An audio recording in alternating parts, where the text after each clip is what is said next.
O Show. This is the Big O Show. This is the Big O Show.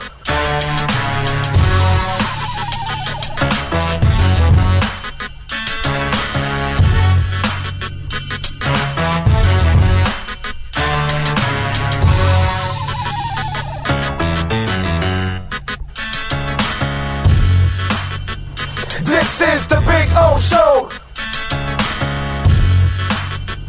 This is the Big O Show.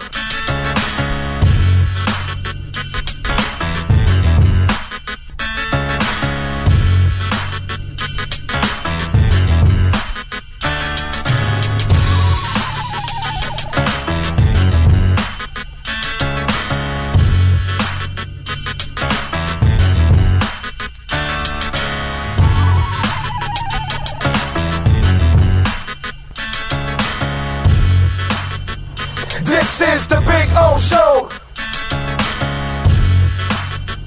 This is the Big O Show. This is the Big O Show.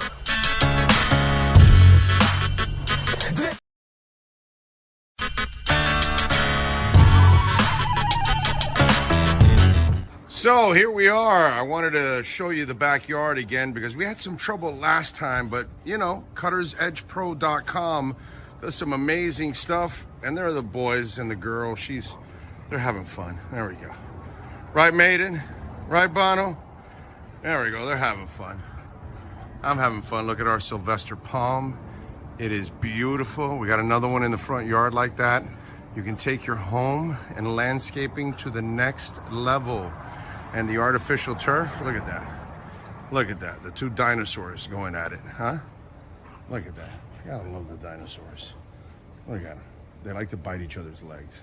That's what they do. They play with each other and then they bite each other and they piss each other off. It's fun. One is Bono, which is the one farther away from you, and Maiden. She's the girl right here. She's a badass. That's for sure. So anyway, see the flowers are coming out. Very nice. Cuttersedgepro.com, folks. This big tree there will start budding that I'm showing you there soon. And it'll have all kinds of flowers. I'll post another video and I'll show it to you. This is a backyard where everybody gets to hang out. Over there in that corner there, I put the barbecue and cook. So that way it's the farthest away from the house, you know.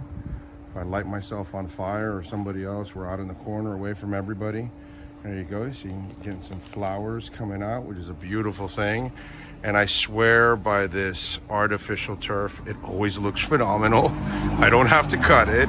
I don't have to water it. And so I'm saving a lot of money, hundreds and thousands in the long run, because I'm not watering or, of course, cutting the grass. And you know, here in South Florida, we cut the grass like every 10 to 14 days.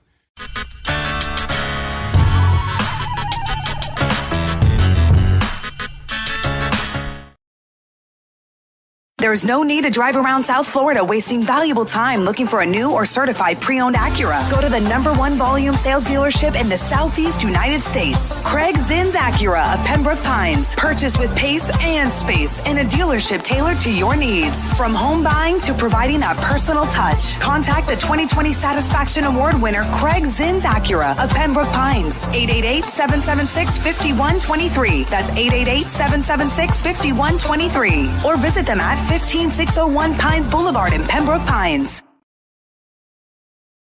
When you move, you need a reliable company led by passionate folks, eager to assist its customers during a transitional process that needs to be smooth. Call Essential Moving Experts at 844-368-5750 for all your local and long-distance moving needs. You can rely on Essential Moving Experts. Mention the Big O Show and get $150 off. Family owned and operated, they offer free 30-day storage, full service moving, fully licensed, bonded, and insured.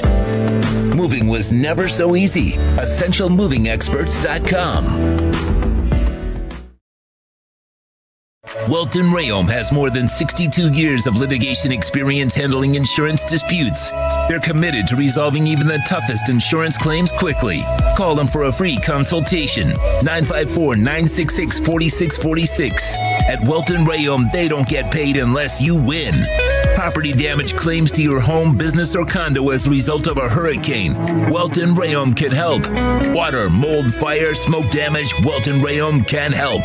Call 954-966-4646.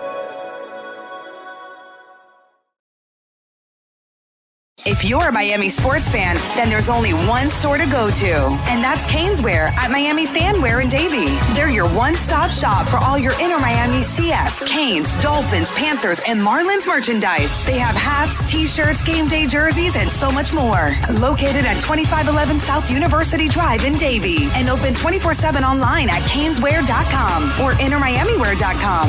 Call them at 954-835-5597. Caneswear, the spot where Inter Miami and all Miami sports fans shop.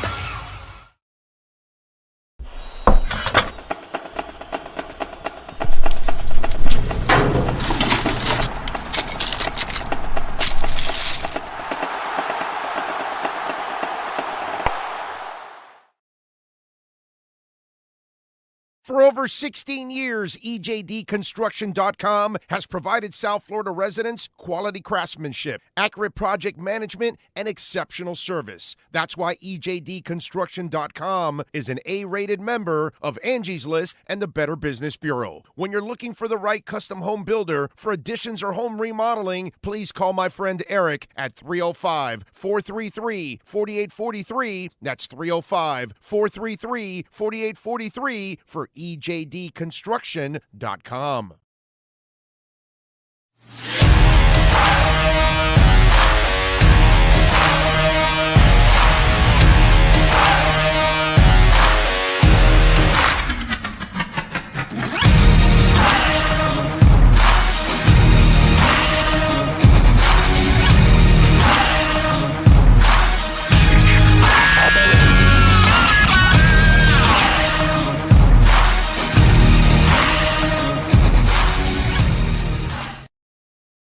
The viewpoint statements or beliefs expressed on the following program by the host, guests, or callers are not necessarily the opinions of FantasyXS.com, Media Group Inc. ownership, management, sponsors, or website. When it comes to South Florida sports teams, very few in the media have witnessed, lived, and covered it like the Big O. Let's start the program dedicated to your favorite South Florida teams with a passion that's unmatched. The Big O Radio Show is on. Here's the Big O. All righty. Good morning, boys and girls. And it is a fantastic Monday morning because, of course, we're blessed to enjoy another Monday, which is always a good thing, man. Yes. Having some fun, boys and girls. Little Eastern Conference Finals on the NBA side, a little Eastern Conference Finals on the NHL side. Still waiting for when that date is going to start.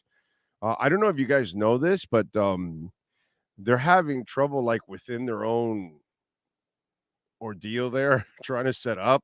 Baseball doesn't want to move off of ESPN because they want to move some of the hockey games to ESPN and move the baseball to ESPN2, but they don't want to do it. TNT doesn't want to switch with ESPN2, all this, that. So there's that's why there's been a delay.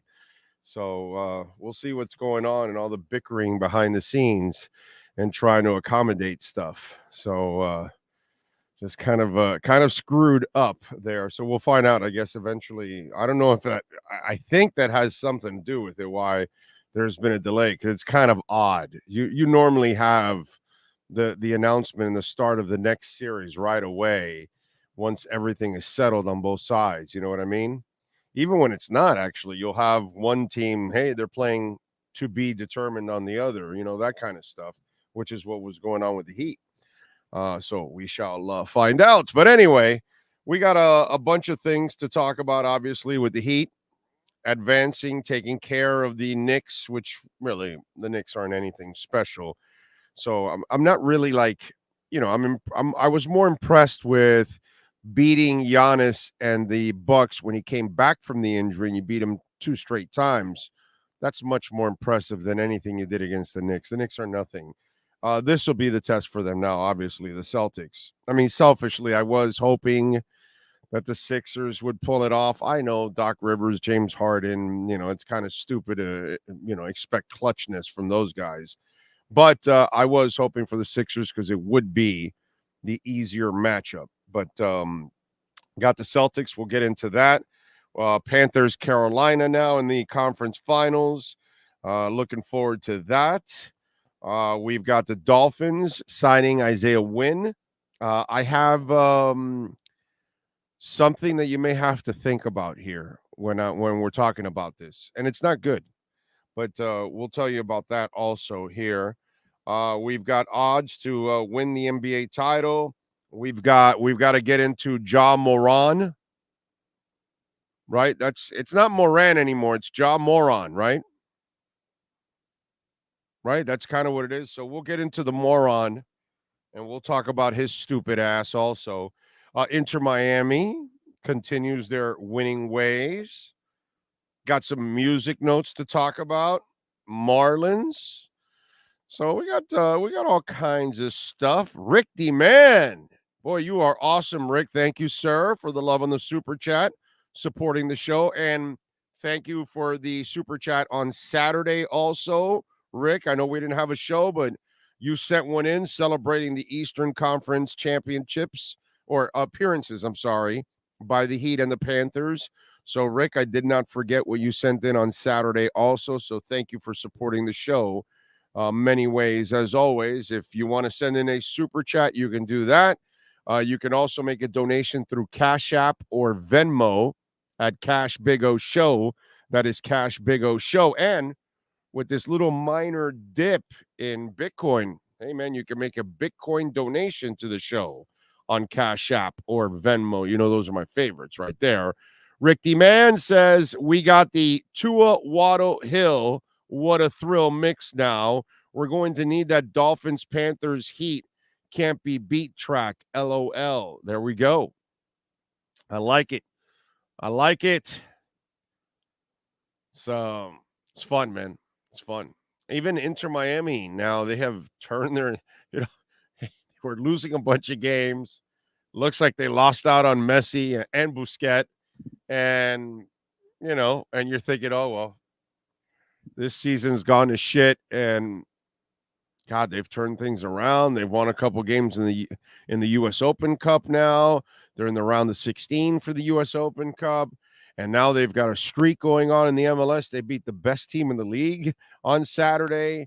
That was good, dude. And hell, the Diaz kid, no, is it Diaz or Ruiz? Ruiz, I'm sorry. Ruiz made one hell of a night there. The youngin called up from the academy and, picks up a goal, an assist, and 3 yellow cards. Something that's never been done in soccer before. That guy got 3 yellow cards in that game. Never seen that in my life. Only 2 given to him, but he really had 3 yellow cards in there. So he ends up with a red and out. And it was an interesting night. So it was a great weekend. Outside of the Marlins, unfortunately, losing 2 of 3 to the Reds. And I don't know what's going on with Sandy. Yeah, that's about the only depressing thing that happened over the weekend. It was one hell of a weekend. It was fun. Mother's Day yesterday, so hope you all out there had a great time with mom. So You know what I also I saw this weekend was the Air Jordan movie. Is I forgot what the hell is it called? Is it called Air Jordan or is it called I forgot, whatever. But awesome movie, man. I really enjoyed it. Air. What is it? Air. Oh, it's just Air. Okay. I believe it's Air. just Air, yeah. Yeah. So really, really fun movie. I'm not gonna tell you, it's the greatest movie of all time, all that, but I really enjoyed it. It was fun. A ton of actors that all over the place telling the storyline. It was a really, really cool thing.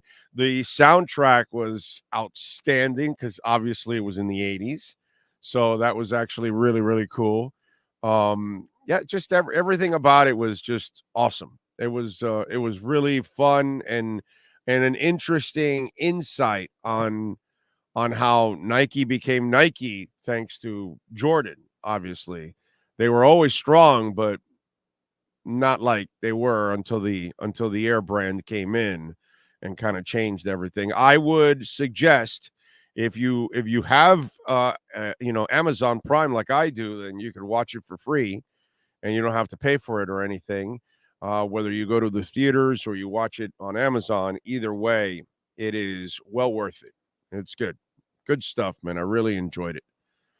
So let's see what we got here on the chat board. Brian Walters, I see, was in first. Got 166, I see, on the chat board there. Please smash the hell out of the like button. Very important there. He says, Big O Sean, same Final Four teams in the NBA bubble. Crazy. Go Lakers and Heat and Panthers and Marlins.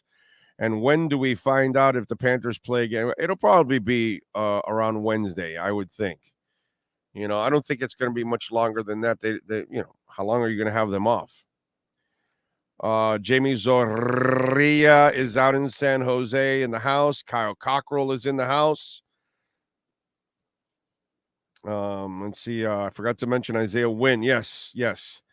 We will get into Isaiah Wynn and one concern I have about it. Fishing Laws is in. Steve Chapman is in. To Extreme, J-Town, Lazaro Barrios, Giovanni, John is in. Mr. Padilla, that is.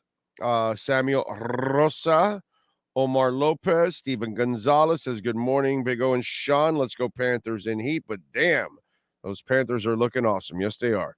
Gus 1388. Let's see what else. Too Extreme says, man, this next series against the Celtics is going to be incredibly tough. Yeah, Rick DeMann, there it is. Thank you. Knight, good morning, Big O. I'll be the first to say it. I like the signing of Wynn. He's a natural left guard.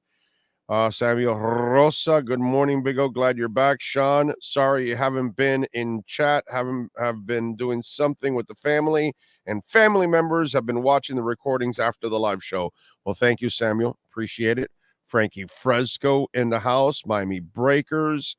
Nyborg is in and reminds everybody to hit that like button, which is very important. Daniel Lazary is in. Is it even worth it to trade Bam for Embiid? Why would they want Bam? I'm wondering. Why would they want Bam? Why would you trade Embiid for Bam? Because you say so? Because you're a fan? And you just made a suggestion that makes no fucking sense whatsoever? Why would you trade a franchise player, a top 5, top 7 player in the entire NBA for a very good role player? What makes you think the Sixers are going to be that stupid? Just wondering. I just wonder when fans come up with like incredibly stupid trades that make no sense whatsoever for the other team, but you think they're as stupid as your suggestion. So I'm just wondering what makes you think that? I'm in a great mood. I just wonder when people say stupid shit like that, like, why would you trade a super role player for a franchise player, for a guy that no one can match up against? It's not his fault. They stuck him with bums all the time. You know what I mean? I don't blame Embiid. I know he hasn't gotten out of the second round, but bro, you're stuck with James Harden. You're stuck with Doc Rivers. You're stuck with just crap all the time. So I just find that funny. Hey, we'll give you, a third of what you're giving us back. But, you think they'll accept that trade? Like, why? I just wonder why fans come up with stupid shit. Do you ever do you take a step back and then repeat it over before you type it out and say, in second thought, that sounds pretty stupid. Why would they do that? It's like you don't give the other side the benefit of the doubt. You think they're as stupid as you are. But hey, man, entertaining as hell. That's for sure. Entertaining as a mofo. That's for damn sure. All right, let's see what else we got here. EJ Barro says, Big O, I wonder too. What the F? Yeah, no, I know. Frankie says, how bad was boxing this past weekend? KS1 with the elbow knockout of Tony Weeks, stopping a fight for no reason. I didn't watch it, so I don't know. I did not watch it, so I wouldn't even know what you're talking about, to be quite honest with you. Unfortunately, did not watch any boxing this weekend. Maybe you can catch them off guard. Maybe you can take the GM to a party, get him drunk, and yeah, well, no, of course. That's about the only way it's going to happen. Let's see what else. Big O, you know what's funny? Coach Spo doesn't win Coach of the Year, but yet our coaches wins against the coaches who have won them, and he's the only one with the job still now. What a joke. I know Spo's the best coach in the NBA, and it's not even close. Okay? And I've been, look, dude, I've been on Spo's wagon from Bumpgate on and all that shit when people were starting to because of, LeBron and all that bullshit. I was behind Spo. To me, Spo covers up for the deficiencies that have happened here the last several years since the Big Three, that there have been a lot of bad decisions with contracts, and yet he overcomes all those bad decisions. I mean, he doesn't have a second star, and he's still getting to the Eastern Conference Finals. You know what I mean? The dude, I can't say enough about Spo. I really can't. I think he's just absolutely phenomenal. And look at the last two coaches in these 2 rounds. He ran circles around those fools. All right, let's get to Ira Winderman and our Acura Pembroke Pines Miami Heat and NBA report. Heat fans, time for the best insight of your favorite team with insider Ira Winderman, exclusively on the Big O Radio Show. It's the Acura of Pembroke Pines Miami Heat and NBA report. Here's Ira Winderman. Good morning, sir. How are you doing? I'm still trying to get over the fact that somehow, after all they've been through, the Miami Heat are in the Eastern Conference Finals and playing the Celtics again. And Orlando, I don't think that truly will register to me until 8:30 p.m. on Wednesday. What an unbelievable whirlwind this all is proven to be. Yeah, I mean, neither team, whether it's the Panthers or the Heat, played this well in the regular season, and to their credit. I mean, now, on the Heat side, they've gotten a couple of breaks that the Panthers certainly have not gotten any of those breaks. So I'm more impressed with the Panthers, clearly, eliminating those 2 monsters that they've eliminated. But to the Heat's credit, man, Milwaukee has the slip up with the injury. And then when Giannis comes back, they beat him 2 straight times. So they took advantage of it. The Knicks are, nothing special. It's a team that was beatable, and they went out and did their job and won that series. So it's just incredibly impressive to see that they're at this point. But here's where now they enter kind of the Panther zone. They're not getting any breaks here. Now they're facing the best team in the conference, and they're healthy pretty much. So now this is going to be a full-blown test for the Heat from beginning to end. So it'll be really interesting to see how Butler and the boys actually handle all of this, because this is going to be incredibly tough. But the good thing is Boston's a little inconsistent, so they could also open up the door for the Miami Heat sometimes. Well, you know what? I actually consider the comparisons pretty equal because remember the Bruins were without Patrice Bergeron early in that series, and he's damn good. So same thing with Yeah, they're Antetokounmpo. so He, loaded. he's still God, he's still their leading man. Milwaukee had a great season. Second round, I find similar for this reason. These are two cursed playoff teams, the Maple Leafs and the Knicks. They never win in the playoffs. So it's yeah, sort of the same. but the top four of the Maple Leafs cannot even be compared to the top four of the Knicks. You know what? It's I not, would have said that before, but the not even top one of the New York Knicks. in fact, their one star is better than all three of the Knicks stars. So I don't know. You know what? I would have said that to go into the series. I think what Jalen Brunson showed me changes things. He played on a Donovan Mitchell type level. I didn't see that coming. Now, if you're going to say Julius Randle's garbage, I'm not going to argue with you. If you're going to say Mitchell Robinson has some Hassan Whiteside in him, I'm not going to argue with you.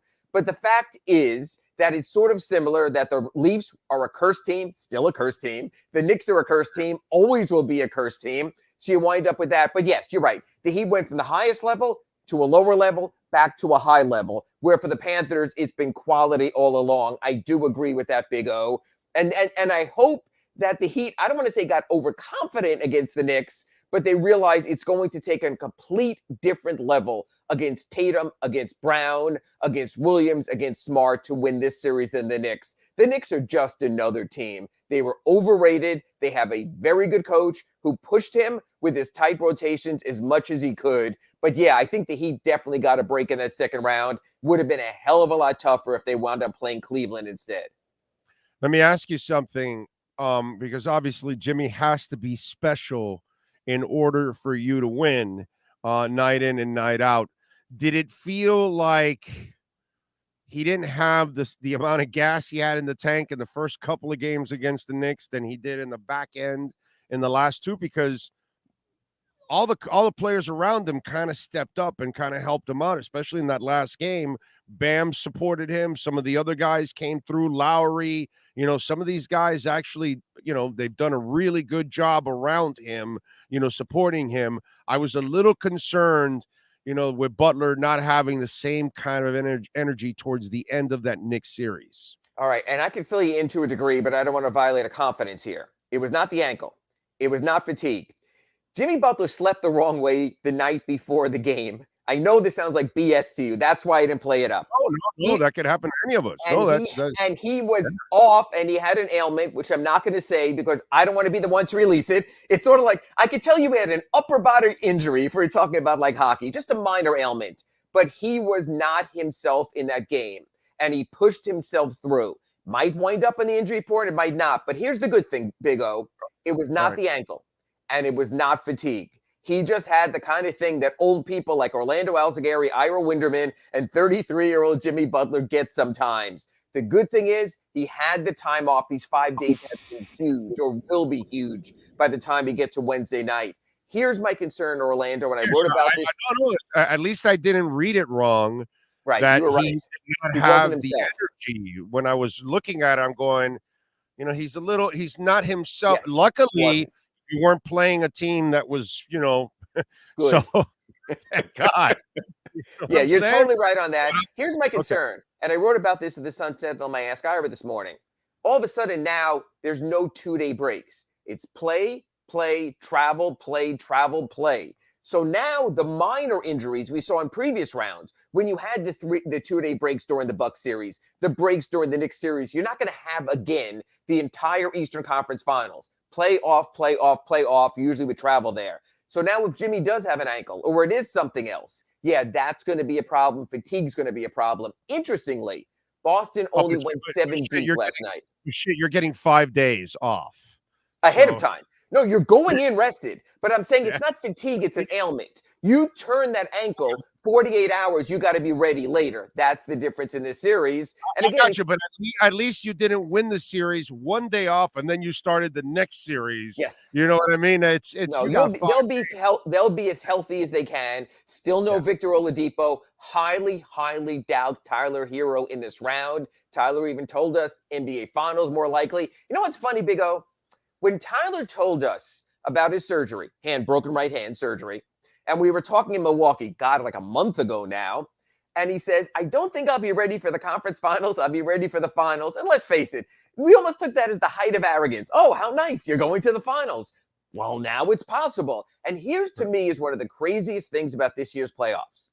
If the Lakers beat the Nuggets, don't think they will, but if they do, the Miami Heat, a number 8 seed, will have home court advantage in the NBA Finals. That just blows my mind. But, well, one more thing. Sure. Heat Nation, we are rooting for the Lakers. Oh, absolutely. Home court advantage for the Miami Heat folks.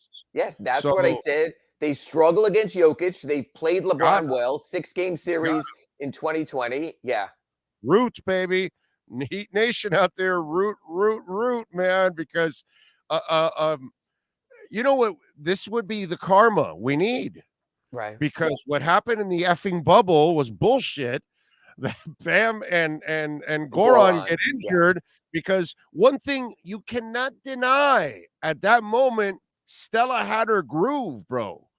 And there's something about chemistry that when a team has chemistry, 03 Marlins, you gotta let it play out because anything can happen when a team is on a groove. Sure. And dude, the Heat was on a groove. They were playing with maximum confidence at that moment. And when the Bam and Goran injury happened, and they still took the Lakers to 6. Yeah, I'm with Riley on that one. You're just gonna sit there forever going, what if, dude, if they were healthy, and what if Miami gets to the Lakers in the finals and they get their revenge on the Lakers? That would be, because let me tell you something. I might be a little, nervous about this series. I'd be nervous about the Denver series, but I got to tell you something. There's a little bit of me that says, I think they got a shot against the Lakers. I do. And you know what's important here, Big O? The whole bubble fraud thing that people spoke about 2020. Well, let's go back there. Who were the final 4 teams in the 2020 bubble? The Heat, the Celtics, the Lakers, the Nuggets. The same 4 teams we're seeing this year. So those were quality teams then, mostly the same roster, quality teams right now. So you can see what endures. The Heat have been to the Eastern Conference Finals 3 out of 4 years. Exactly. So the Heat have been real. Yeah. So what they have done mostly with this core, again, the 2 leading men, Bam and Jimmy, still the core of this team. Tyler obviously out now, but pretty much the same. They've added pieces. They've lost pieces. PJ Tucker from last year. We'll see how that plays out if Boston goes smaller in this series. But what the Heat have shown is they find a way. They find a way to get through it when it matters the most. Yeah. The one constant is the head coach. Like the guy that has to figure everything out and change everything. And while you keep changing the names and all that, and you don't give him enough stars, he's still putting you in places you shouldn't be, because there's no other coach in the NBA that would put this team in the Eastern Conference Finals 3 out of the last 4 years. And especially now, imagine being a rookie coach in Boston, your first Eastern Conference Finals. Here's what's crazy. Matter of fact, you make a good point there, Big O, about Spo. The Heat have played Boston 3 of the last 4 years in the Eastern Conference Finals. The Celtics have had a different coach every year. Brad Stevens moved up. Excuse me? 3 out of 4. Right. 3 out of 4. And they've had a different coach every year. Brad Stevens, 2020, he went to the front office. Ime Udoka last year, he had the problem there with personnel, with the front office there. He's out. Joe Mazzulla now, 34-year-old rookie coach. The constant is Eric Spoelstra. Look at the Lakers. They were coached by Frank Vogel in the bubble. Now they're coached by Darvin Ham. Denver's had the consistency with Michael Malone, and they played to that consistency. It's crazy. We're seeing all these NBA coaches fired. I think Doc Rivers probably is next out. I heard you talking about it when you started the Big O show today before our accurate Pembroke Pines report and what he's done in Game 7s and all of that.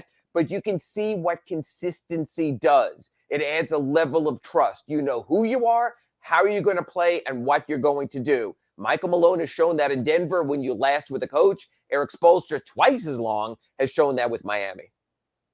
Is his dad, Brendan, still with us? I'm not even sure. I think so. I know he was an assistant coach with the Detroit Pistons when he was there with the New York Knicks. And yeah, it's in his lineage, but so is with Eric Spoelstra. His father, John, was a longtime NBA executive also. So these are coaches who grew up in the NBA. His dad was an NBA coach. So I'm just saying it must be like, he must be super proud to watch his son turned into a hell of a coach and done a great job over there in Denver. It's more about Jimmy be the star and everyone else play their role, right? That's the way we got to look at it. We got to stop looking at, hey, Bam, be the second star. Hey, Tyler, be the second star. Hey, no. I think it's a matter of the entire cast doing their job around Jimmy and then starring in this movie tonight it'll be Caleb. Tomorrow night it'll be, well, I hope Gabe. By the way, is Gabe still on the milk carton? Because we No, his defense has been so great. He's been not on a milk carton because on the other side of the court, I know you're saying Brunson got those points. His shooting has fallen off since game 2 against the Knicks. Not going to lie about that. This series, they need Gabe Vincent's shot because they need Gabe Vincent. They need Max Strus. They need Caleb Martin. So this is what I do. I look at the Heat supporting cast as a poo-poo platter of options. Doesn't have to be everyone every game. Remember, Game 7 last year against Boston, Caleb Martin didn't even play. Gabe Vincent was a reserve. So what you need for the Miami Heat is this. From Max Strus, I'm going to even put Duncan Robinson in there, Gabe Vincent, Caleb Martin. Yes. You need 2 supporting guys, at least, to step up. And remember this, Big O. Tyler Hero only came back for Game 7 against Boston. He had the groin injury, played like 6 minutes, wasn't himself. But Victor Oladipo was a big part of that series. He's missing now also. So 2 supporting components you had last year in Tyler Hero to a limited degree and Victor Oladipo to a significant degree are now gone. So you're going to have other guys step up because you know what? The best of Jimmy on most nights will be offset either by the best of Tatum or the best of Jaylen Brown because they got 2 guys. So the Heat have to find, by committee, a second guy to offset Jaylen Brown and give them something. Different guy every game. Maybe a different guy all 7 games. They have that possibility. Yeah, it has to be at least 2 of those role players have to step up every single. And Bam, if he's not finishing offensive plays for you, every night he has to be Bam, setting picks, assisting, if he can block a shot or 2, defending people. He's got to be himself in that sense on every night basis, which I think he is. It's the offense that comes and goes. You know what? I'm going to take it a step further. Al Horford's not a great offensive player, mostly a 3-point shooter. Robert Williams has no offense outside of the alley-oop dunks that he catches. Bam has to outscore whatever big man he's playing against at the minimum. Again, Horford's not going to give you more than 12 points. Robert Williams won't give you more than 10. Bam has to give you 18. That's not a great number for a playoff series. That's not a beta in today's NBA when you have a 30-point scorer and a 25-point scorer. But if every single game, if either Al Horford or Robert Williams have more points than Bam Adebayo, then the Heat are in trouble. So again, I'm not asking the world. I almost feel like Love is the one that has to match those timely threes that Horford's going to shoot because that's what Horford seems to do. He seems to add 1 or 2 timely threes in a stretch down at the 4th quarter, stuff like that. And I think they're going to need that from Love. Love's going to have to come up with a couple of those timely threes in a game to kind of offset what Horford does. Bam's game, you know what I mean? That's a good point. There's also a chance Kevin Love doesn't play much at all in this series for this reason.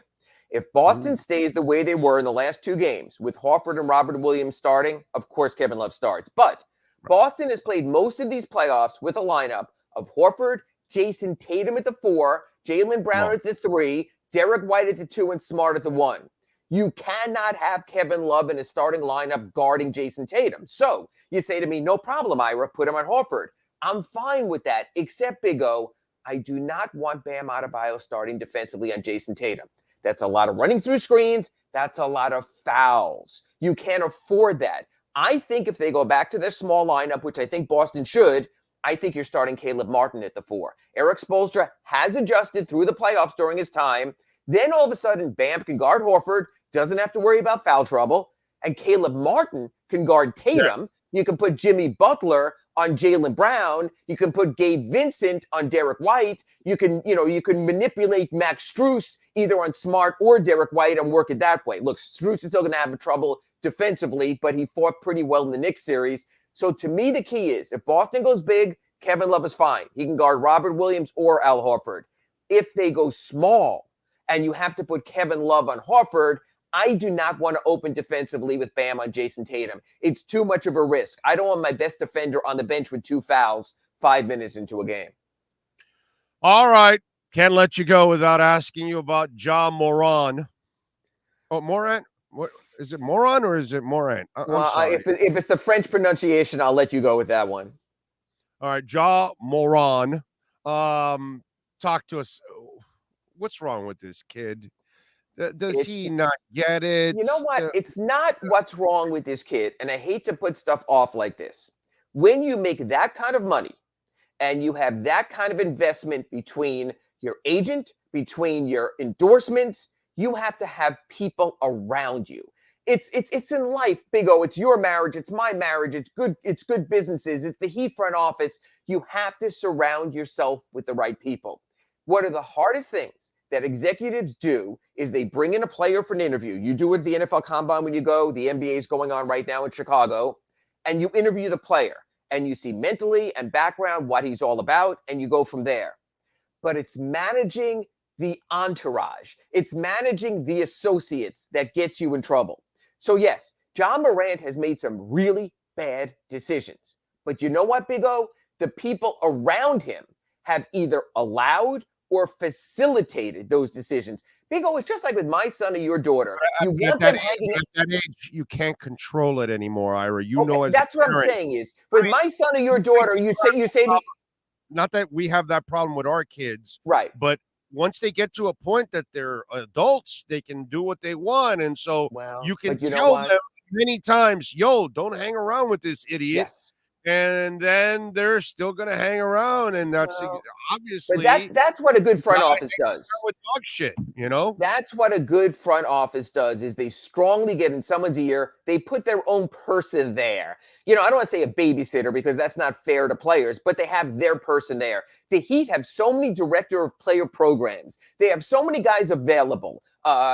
Kenny, I forget his last name right now, is one of the players. Alonzo Mourning is always there as a mentor. Put the right people around players. You don't wind up in these kind of problems. Instead, when you let the players hang out with the wrong people, this is what you wind up with. And we always find out it's the 1 or 2 guys in the mix that ruin it for everyone. So I almost think that the Grizzlies have to have their own Ja Morant personal assistant also because he is too good a player for them to lose. So what you're saying is you're expecting a lot of Ask Ira questions. Let's trade for Ja Morant. Is that well? You know saying? you know how that works. Pat Riley's school for the wayward basketball player. Memphis can't afford to let him go. Memphis has to get this right. But you know what? I think you're talking at a lengthy suspension. Adrian Wojnarowski was talking about that at the start of the season for Ja, because when you get called into the principal's office and you do everything the principal tells you and you sign that sheet or make that verbal vow it won't happen again, and then you go back to Adam Silver's office, there's not that much grace the second time around. I think the Grizzlies will be screwed at the start of next season. What do you think? 30 games? No, that's too long. I think 10 games at that salary is a lot. You know, that'll be an eighth of the season. Salary, 10 games is not enough. Well, I just think it's got to hurt the season. It's got to hurt him. It's got to. I would say I would at least no less than a third of the season. I would suspend it. You have to learn a really good lesson. Okay, but the gun didn't go off at a club. No one was actually hurt in the filming of this incident. So you also have a union involved. You can't know, but it's the message it sends. And you're representing a corporation. You're sending messages to kids that it's cool to be acting like that. And Lord knows how many of those guns fall off your hand at that moment. They go off to whatever. Mistakes happen. And then they see Ja Morant doing the same thing. And they say, well, if Ja does it and does those moronic things, I should do them too. So then you know what I would say, Big O? I would phrase the release this way. Ja Morant has been suspended for at least the first 10 games of the 23-24 season. Let him work through the process. See how this plays out. See if he reaffiliates himself with others. And then you can take it from there. And then after that, it's double super secret probation where it's instant after that. So I would phrase it that way, that Ja Morant has been suspended for at least the first 10 games of the season. And then I would go from there. Interesting. All right.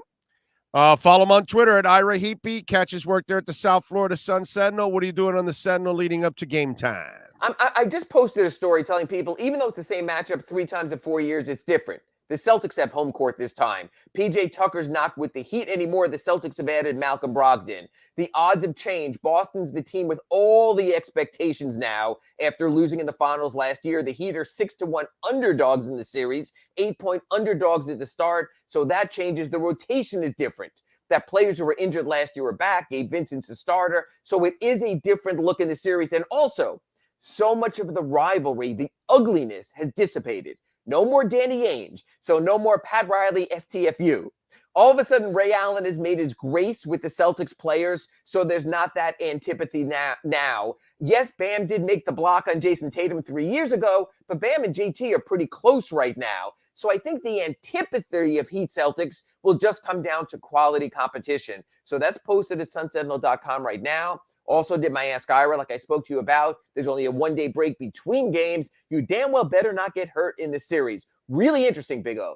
The Celtics only trusted 7 players yesterday against the Sixers. Not even not Robert Williams, rather the other Williams there didn't even play in that game until garbage time. Grant Williams. So it's interesting. This is when it gets tighter. Eric Spoelstra, remember, was playing 10 players every game. Went to 9 last game. Would not be surprised 8 or 7. The stakes are the highest. You play your best players. I think it's going to be a different look than last season, but I think maybe just as competitive. Does Doc survive? I don't think Doc wants to survive. And I've been told, and I'm not doing this, sources tell me, but I've been told Doc already has set up interviews elsewhere. I would not be surprised if Doc Rivers winds up next season as the head coach of the Milwaukee Bucks. Wow. Okay.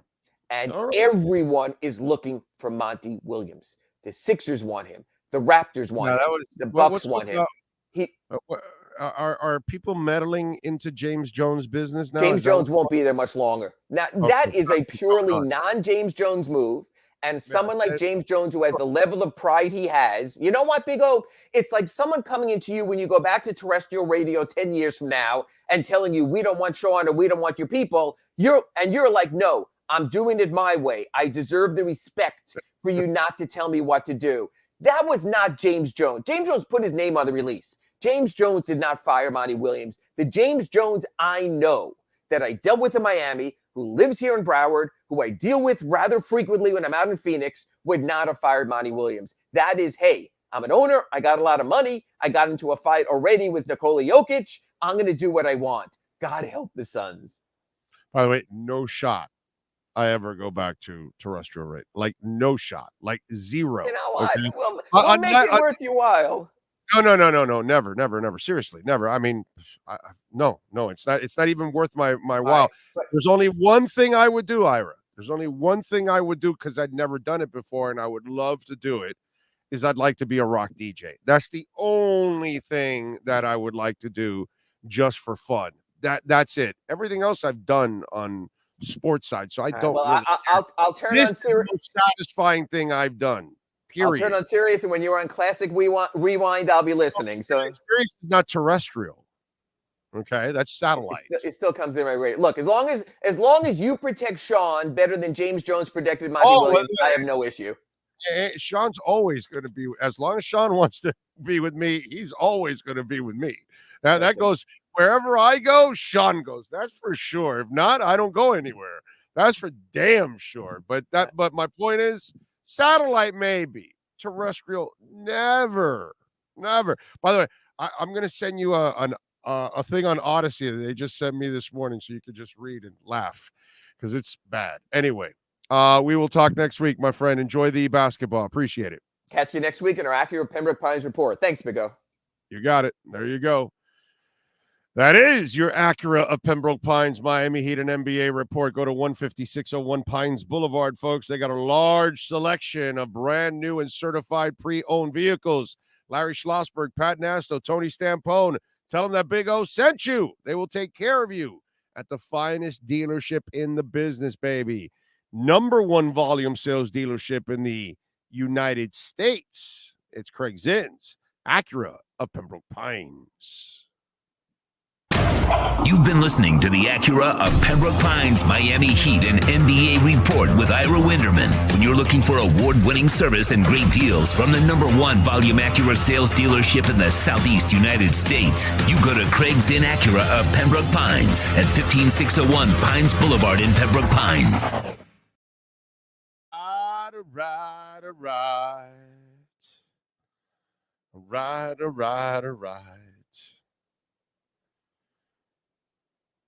Anyway, so I just sent him a note on how bad radio is. My God. By the way,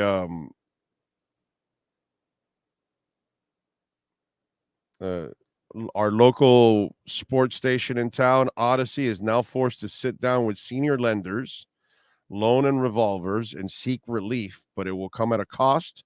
Lenders will want higher interest, more security, and potentially begin to drive the restructuring discussions, both timing and terms. Equity is toast, and now lenders will likely want to zero out the bondholders and take the company for themselves, as they are holding first lien paper that's worth close to 60% on the dollar.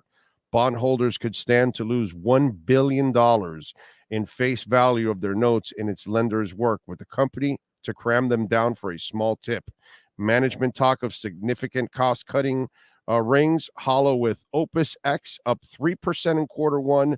Management really trying to defend cash flow. The setup going into restructuring discussions doesn't bode well for the bondholders, and with shareholders now at a mere afterthought. Odyssey is well beyond pivots such as podcasting or low-margin digital, which is why both these diversions from high-margin radios are worthless to them at this point. They are headed for bankruptcy. I think I told you this about a year and a half ago, that they were headed for, they have been putting off bankruptcy. They're going to keep cutting. And Talking Sports is the first ones that they're going to keep cutting. They're lucky. They're lucky that Joe has hung around, because Joe was going to retire and apparently hasn't retired. I don't know if he's hanging around this last year or he's going to, but Joe Rose is basically keeping QAM alive. Okay? Basically, Joe Rose keeps them alive. The second Joe is gone, oh my God, the bloodbath of what's left will be really, really bad. It's a shame. I will never return to terrestrial radio again. It's just a disaster of a business. Never really treated me fairly anyways, as it is. So it doesn't really matter. But yeah, just not interested ever. If I don't do this with Sean, I ain't doing shit. You know what I mean? Like I said, the most I'll ever do is rock DJ. And having said that, from what I'm told, that's gone as shit too.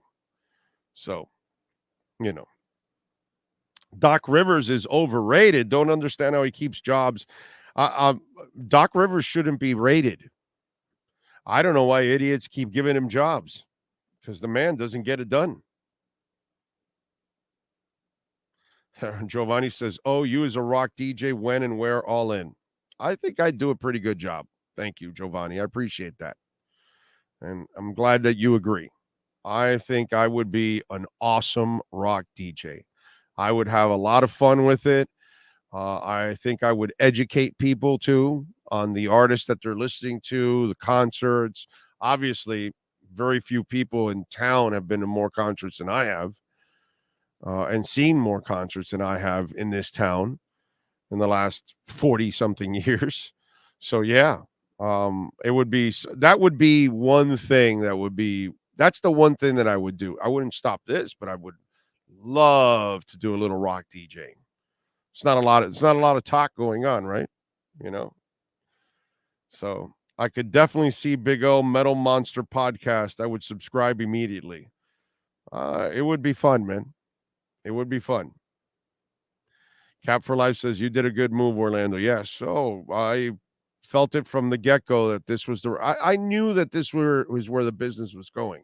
I could see the writing on the wall that, radio was dying and people's habits were changing. And let me tell you, the pandemic sped it up. Pandemic sped up a lot of things and changed a lot of things that we do. True Fin Fan, thank you for the love in this super chat. Bum in a bayou and Harden, instant title, LOL.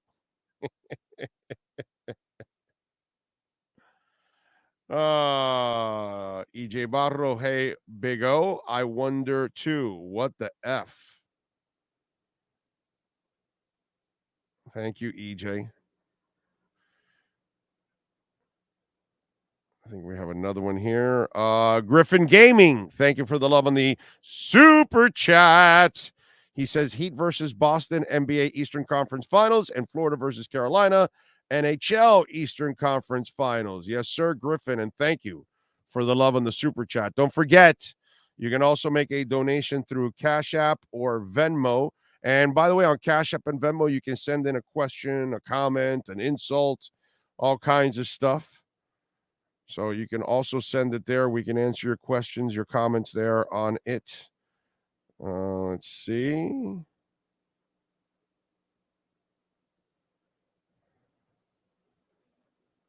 All right.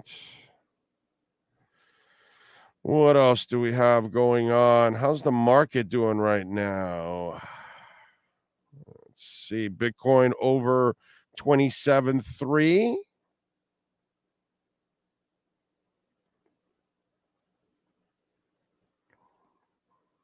Jasmine still right under half a penny. What a beautiful buying zone. And by the way, I want to thank Binance. Okay. I know what you did. Okay, CZ, I get it. I know you're having your little wars now. You stop following Elon on Twitter because Elon now is going to make Twitter where you can purchase crypto and maybe even swap and everything. So Twitter may also be, so it'll be competition to Binance, and CZ may have gotten wind of that, or that's the rumor, and so he unfollows him. Then Binance moves Jasmy over to the innovation zone of it with several other coins that are companies that are down completely. Jasmy's not one of them. But of course, they say that, and then, then the Jasmy community comes after them, explains. They don't need to explain. Binance knows what they're doing. They unfollow Twitter because they were a threat. They put Jasmy over to the innovation zone. Why? Because BNB Greenfield is coming. Do you know what that is? That's also a hub to protect your data. Guess what Jasmy's expertise is? Protecting data. So what would be a direct competition of BNB Greenfield that they're about to unleash? Jasmy, of course. I mean, listen, I'm not stupid. I know that a lot of people in America are stupid. I know you can get by them and you can fool them and you can lie to them. I get it. You want to tell them the CBDCs are great? Go ahead, Biden and Warren. You go ahead and tell them that are great. You're lying. I get it. It's just like that. Just like some people will tell, oh, the election was rigged. And then we got stupid people that believe that kind of shit. You'll believe that CBDCs are good. You'll believe that the election was rigged. It's the way it is. In this country, we have a lot of stupid people, and they fall for things like that. And so all you got to do is just read through the trees and see what's really going on. And so I know why you moved Jasmy over to the innovation side, because BNB is bringing out something that Jasmy does. And so you can't be promoting something that's direct competition, but you're an exchange, my brother. You know what I'm saying? But in the end, because you did that, Soft Hands sold Jasmy, went down from 70 into the 40s, 45, 46, 47. And I got to tell you, while a lot of people looked at it like it sucked, not for me. I loved it. I bought more, a lot more, and I'm fine. I'm good with that now. Hopefully it'll go back up like it's going to, and it's going to explode, because that's eventually what's going to happen. So that's fine. But it's Educate yourself, man. Be informed. You know, they'll tell you the banking system is perfect. It's fine. It's trustworthy. You go ahead and be stupid enough to believe that.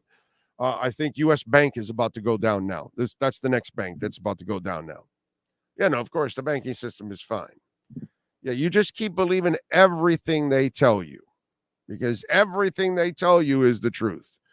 Democrats, Republicans, whatever. People in charge of corporations, whatever. Yeah, keep believing everything they tell you is for real, and it's actually true. It's amazing, dude. Really is. What kind of rock DJ would you be, Big O? 70s, 80s? Would you throw in some 90s? Claude, I would be a rock DJ of all decades. I can do stuff nowadays too. I'll play you some Clutch and some Greta Van Fleet, and I'll play some Texas Hippie Coalition, and I'll play them Evils, and there's a lot of new bands that I can play that I like. You know, Hailstorm, you name it. There's bands that I can play today, and there's still some good bands coming out. Is it like it was in the 90s, 80s, 70s, 60s? Of course not. Those decades of music are so much better. But I could do rock of any genre, pretty much of any decade, all that kind of stuff. I'm pretty good with that. I have no problem with that. We were having that discussion, by the way. It's interesting you brought it up like that with decades. That think about this, how weak the last 2 decades have been, 2000, 2010, 2011 through 2020, and now this one compared to the 60s, 70s, 80s, and 90s. Do you realize this? Not one genre of music has been created in the last 23 years.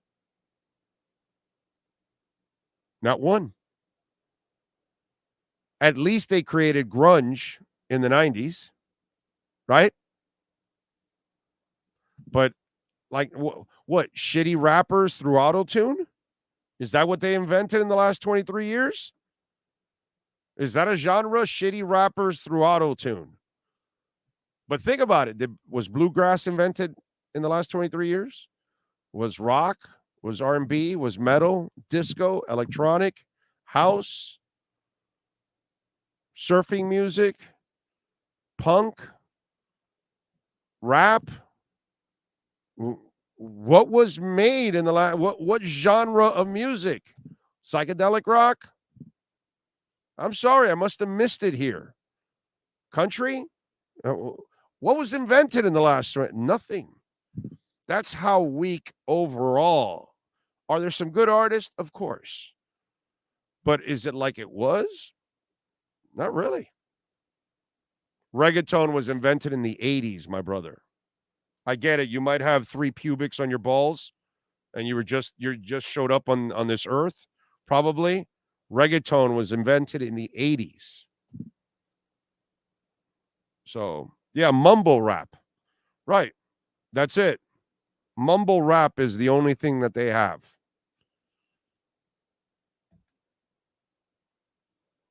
So, electronic dance, Hunter Butler, was invented in 70s. 70s. Hunter, you're only 50 years late, my brother.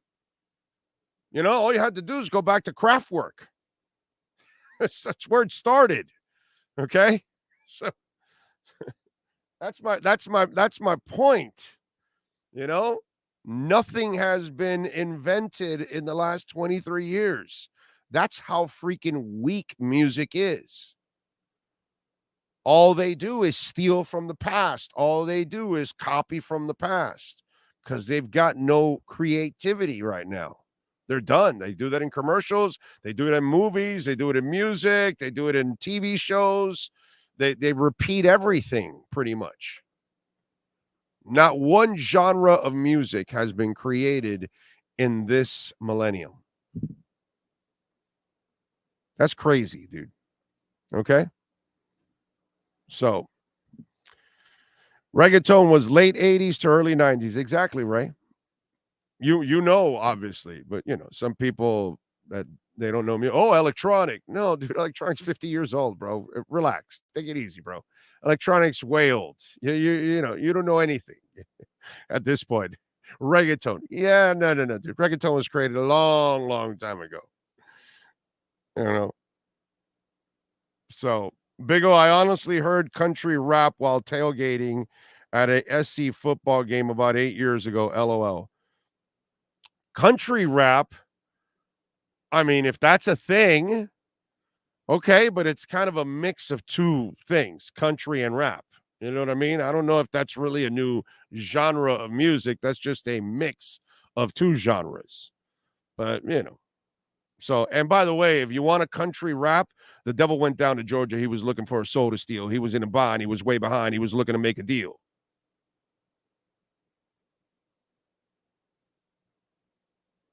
I'm sorry, dude. There's no creativity nowadays. Okay? Play that game somewhere else with somebody that doesn't know shit about music, but don't play that game here. Okay? Because Charlie Daniels did a country rap for you 50 years ago. 40 years ago, right? What was that? I want to say, I'm going to guess, all right? Look it up for me. Devil went down to Georgia. I'm going to say 1978. Devil went down to Georgia.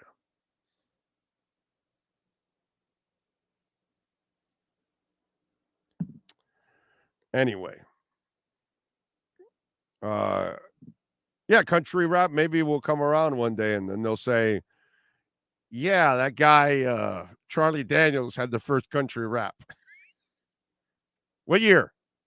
Released 1979. Wow. Damn, just off. Anyway. Oh, man. Today, agree, Big O. Technology has helped a lot of things, but it's hurt music. Well, no, it's not just music. It's movies, it's TV shows. There's no creativity. There's very little creativity. Okay? There's very little new stuff that comes out. They have to redo all the movies from the past. They're redoing TV shows from the past. You know what I'm saying? Music from the past. That's kind of been a thing forever that you've done remakes. So that's nothing new. But it's even more nowadays because they have no creativity. So, yeah. Bro, El General from Panama back in the late 80s and 90s was the first reggaeton artist. Lenny, don't try to make sense here. You got kids walking around here that, you know, they've been on Earth for 20 years and they think reggaeton was born now, you know?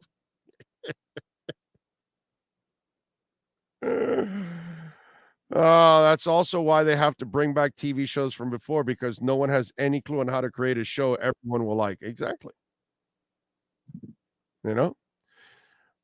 Griffin says, Big O, I will respectfully disagree that rock has gotten worse. It has evolved, and maybe not in a way you like, but I wouldn't say it's worse. Oh, no, it's worse. Oh, yeah. You're not comparing the last 23 years of rock to what happened in the 90s, to what happened in the 80s, to what happened in the 70s and the 60s. There's zero comparison. Zero. Okay? All those decades are genres of what's it called? Pioneering rock. From surf to psychedelic to classic to hard to metal to thrash metal to speed metal, all different kinds of rock were created during those 4 decades, all the way up to grunge in the 90s. And then in the 2000s, what? Nothing, dude. And that goes for any genre. Like I told you, not one genre of music has been created after 2000. Not one.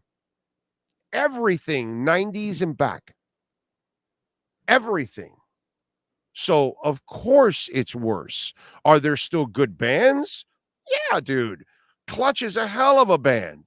They've been around 20 years. They're fantastic. I love Texas Hippie Coalition. I love Greta Van Fleet. I love Lizzie Hale and Hailstorm. You know, there's a lot of younger bands from this era, from these last 2 decades that I like. There's some bands, of course. Muse is a band. I think Muse is of these last 2 decades. I don't think they had anything in the 90s. Love Muse. So there's bands that I like, don't get me wrong, but that's not compared to the people that like created genres of music, dude, and set the stage for all these people of the last 23 years, because they're living off of the influences of the past, but they're not setting new ones. No one's creating punk rock. No one's creating new wave. No one's creating whatever like has been created for the 40 years prior to it. So yes, of course, music is down compared to the past. It lacks creativity. It lacks direction. It lacks all pioneering skills. Like I said, not one genre of music has been created from 2000 and on. Electronic was created in the early 70s by Kraftwerk. Reggaeton was created in the 80s. I know that you all out there live on electronic and reggaeton and those kind of things that are big nowadays. They weren't invented now. They're invented a long time ago. So that's the interesting part. So yeah, dude, I completely disagree with you. Music is at a lower standard nowadays. There's still really good musicians. There are still some really good bands, but it's not the same. Griffin, thank you. He says, I understand they pioneered the genre, but solely because there isn't a new genre of music in the 70s, 80s, and 90s, and 60s. Created 40 and 50 genres of music in the rock music doesn't necessarily make, that's your opinion. Mine is music's for a guy that's lived all these decades. Yeah, this is at a lower standard. In fact, you know what? We'll ask Alan Poupart to start off hour number 2 of the Big O radio show, mastered by the one and only Sean Stanley.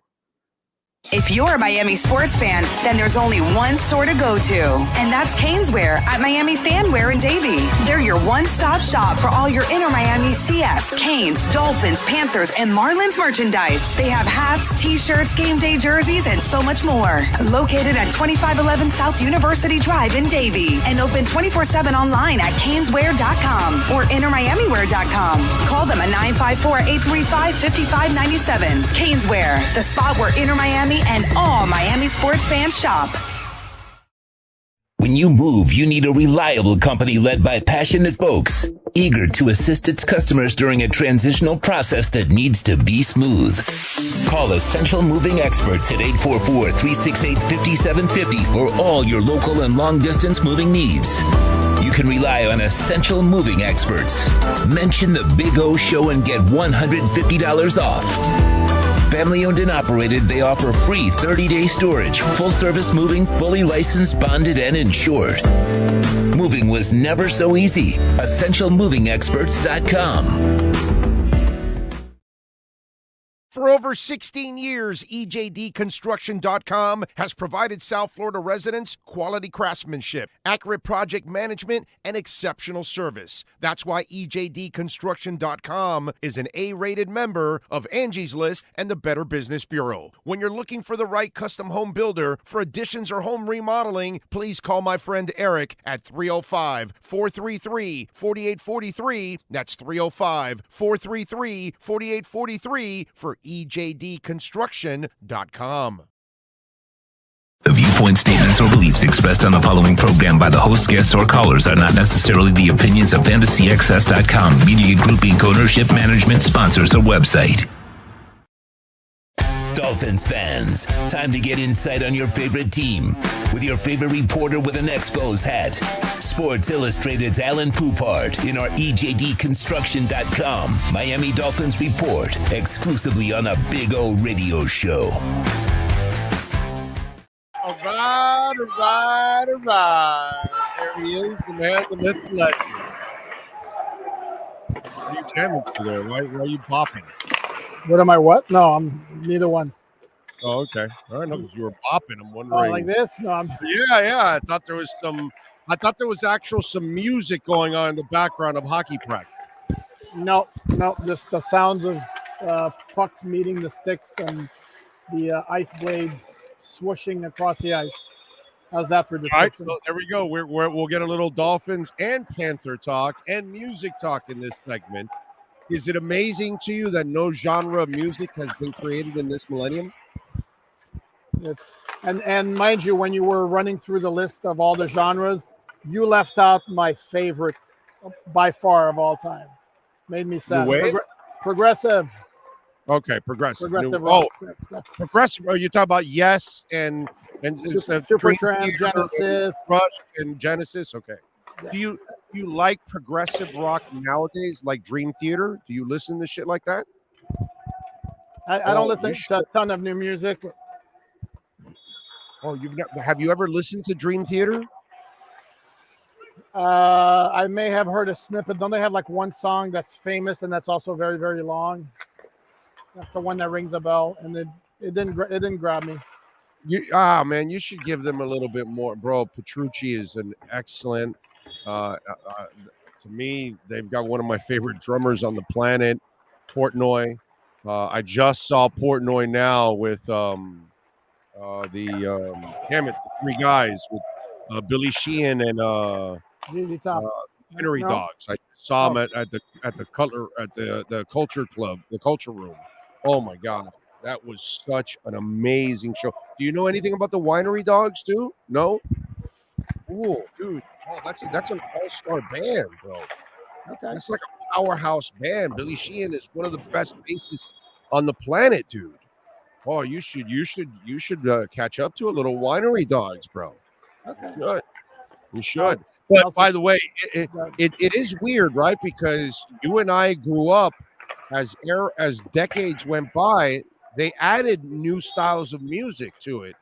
And it's funny how in the last 23 years, the last 2 decades, the 90s didn't really have the variety that the other decades had. It only had really grunge, and I don't know if maybe you want to call, rap is rap, but in the 90s it kind of became, what was that saying for the rap? Because it was a little bit more of an edgy rap. It had more gangster rap. Yeah, gangster rap. That's it. So in the 90s, rap was 90s was rap, and then it became old school rap. And then I don't know if that's what you want to do. Call it gangster rap is different, but it's still rap. But in the 90s, there wasn't a lot of different genres stepping in. It was kind of the slowest one out of the top 4 there. But it's weird, right? How there's been no creativity since at all. You can't even come up with one genre. Nuts. No, and it's almost like I don't know if it's an old man rant here, but it's the same with movies. Everything's like a remake or it's a Marvel movie. So music, you get a lot of sampling of an old song. It's like rehashing everything. I don't know. Yeah. 2 times asking, does Poop Art still own cassettes? I actually still have hundreds of cassettes. I think I may have chucked them all. I used to have them not that many years ago. I may have chucked them all though. I have them. I still have my cassettes. There you go. I swear to you. In fact, when we take a commercial break, I'll go downstairs and I'll go grab some cassettes for the hell of it, just to show you guys some cassettes for the hell of it. Some of you out there have probably never even seen a cassette. So what the hell? You might see one for the first time. How about an 8-track? Pull out an 8-track. That I don't have. That I did not keep around, but I do have my cassettes stashed in boxes. There you go. I have to say that I do have that. Hell, I have my cassettes from when I started in this business. I used to record every show. I still have from the early 90s, dude. A little quality control. Yeah. Back in the day when you had to have that kind of stuff. All right, first of all, before we get to some of the other stuff that's actually more relevant right now, let's get to the Dolphins. Isaiah Wynn, your thoughts on the signing? I have a concern, and I'll tell you what it is, but go ahead first. Your thoughts on the signing? Well, as long as we're not expecting him to come in and redefine the offensive line, I think it's a solid depth move. We talked about getting a swing tackle. This is a guy with a lot of starting experience. Actually can also play guard. Now the downside, he's had a ton of injuries in his career since arriving in the NFL in 2018. He did not have a good season last year before he wound up on IR with a foot injury. But I have not seen the financial details. I'm going to guess it's not a very big money contract. That's number one. And number two, we're in May. I mean, we're not signing Teron Armstead in May. You're not signing, an elite offensive lineman in May. I think this has the potential to be a low risk, high reward situation. I'm okay with the move. And I'm not making my Super Bowl reservations tomorrow because of this move, but it's a solid acquisition. No, for the record, I already made my Super Bowl reservations. That's already done. Well, nothing to do with it. You're going in Vegas, so. Yeah, it's in Vegas. So, either way, this time's different. This time I'm going either way. See, Arizona, once they weren't going, I canceled. But Vegas, I may not cancel that one because there's always concerts there that week. So every week there. So I may just they'll do it up. Yeah, I may just go for the hell of it. You know what I'm saying? Because it is Vegas. It's always a great excuse. Here's my concern about all of this. Go ahead. I'm with you on the signing. I have no problem. It's a depth signing. You can't lose. I don't think they paid him any kind of money. It's a 1-year minimum. He gets injured, they get rid of him, whatever. I'm not worried about that. Here's my only concern now. I thought I'm pretty sure, feeling pretty sure that Cameron Fleming is the guy that's going to sign with the Miami Dolphins. Has something developed in the last couple of days that signing doesn't look as secure, that another team has stepped up and made a kind of offer that maybe even the Dolphins aren't willing to make. And they then said, we need to cover our ass. Let's go get Isaiah Wynn just in case. Correct. There were reports he was visiting another team. I want to say Seattle, maybe. So maybe they got wind of he's likely to sign with the Seahawks. So let's go to plan B. I think I'm kind of with you. I think I would have preferred Cameron Fleming over Isaiah Wynn. I don't think it's a massive difference. No, I think it's a massive difference because Isaiah cannot stay healthy at all. He cannot stay healthy, dude. And this is not a 1-year thing. This is a 4 or 5 year thing with this guy. And that's my problem with Cameron. Cameron Fleming, I think, is a slightly better player than him. I really do. And he's healthier than him overall throughout his career. Well, Wynn played 16 games 2 years ago. So, I mean, they've been interspersed. I mean, he tore an Achilles coming in as a rookie. Then he had a knee injury. I think it was 2 years. Like look at it this way. It's every other year he's had a significant injury. So now in 2023, it's the good year. So that's like Jason Sanders early in his career. He was good in even numbered years, and he was bad or not nearly as good in odd numbered years. Except now he's broken that trend by being a little bit subpar the last 2 years. Yeah. That's the only thing that came to mind. That's fair. And that's the only concern that I was telling Dolphin fans. I didn't get to explain it to them, but that was my one concern out of all of this. That I'm wondering if the Cameron Fleming one is not working out right now, or they're afraid of it, and then that's kind of where they ended up going in this direction. Yeah, because it wouldn't make sense to double up with Wynn and Fleming, and I probably have a hard time believing that for the same money they wouldn't choose Fleming over Wynn. So it's either they got Wynn that he's signing somewhere else, or Fleming was asking for more than they were willing to pay, and then they turned to Plan B.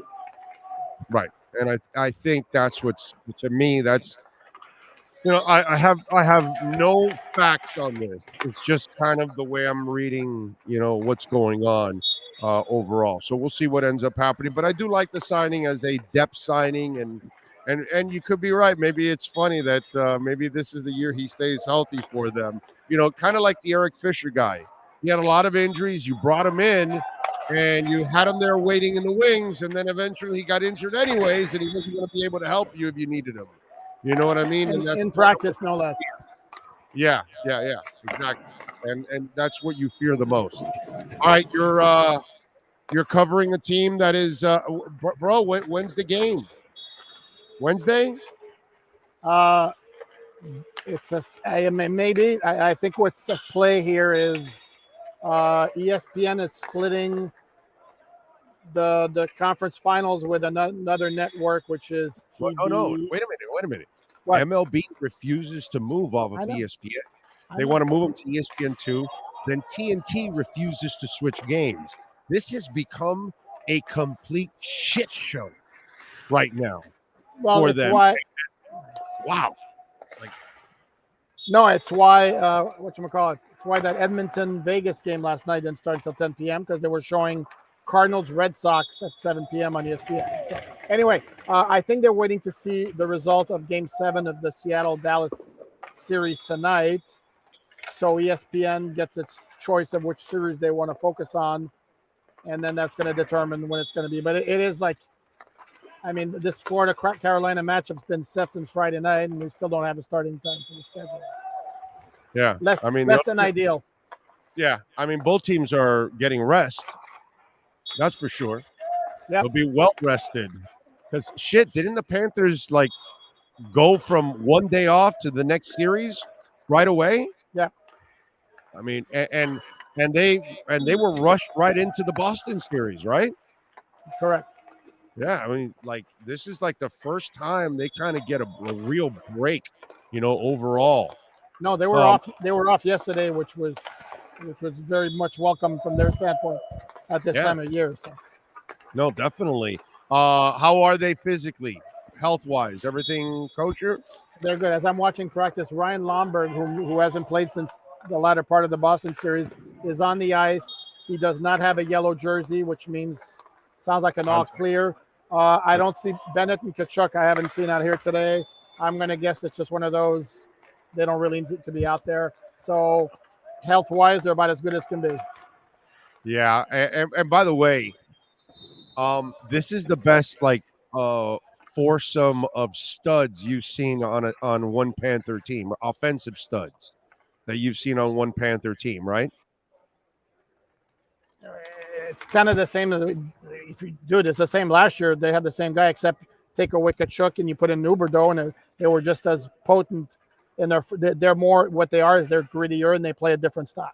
It's not so much. Yeah, but God, it just seems to me that the Montours, the Verhaeghes, and the Kachucks and the Bennetts of the world, these mothers are just, bro, they are money players, dude. Like offensively in these kind of situations, I have never seen the Panthers like this. Not even last year. But that's the key because they're playing a playoff style of game this year, which they weren't last year. This year they didn't have anywhere near the firepower they had if we're looking strictly regular season. But their game last year didn't translate to the playoffs. This year they played a playoff style pretty much the whole year. It didn't really mesh until later in the season, partly because they had so many injuries and illnesses. And then toward the end of the season, it started clicking and they got on a roll. And when they got into the playoffs, they were going to be a much tougher out. And, the perfect storm happens. We catch a few breaks here and there. Bobrovsky's playing the best hockey he's played since he signed with the Panthers. They're getting the key goals. They're 4-0 in overtime. So here we are. What does it say to a team when your best player is willing to do anything and everything to win in Kachuk? Because that guy doesn't take shit from anybody. He's fearless.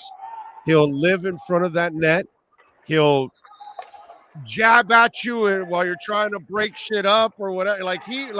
This guy's not a normal superstar. Normal superstars are not as physical. They're not as confrontational because I don't know if you even want your superstar so confrontational because then there's like this big X on his ass. We saw where they decked him in a game twice and he got up like nothing. That's the other thing. He doesn't act like a diva too. You know what I mean? He doesn't act like I'm beyond you hitting me or anything like that. He kind of takes it with the game. It's like he's an odd superstar, dude. He is.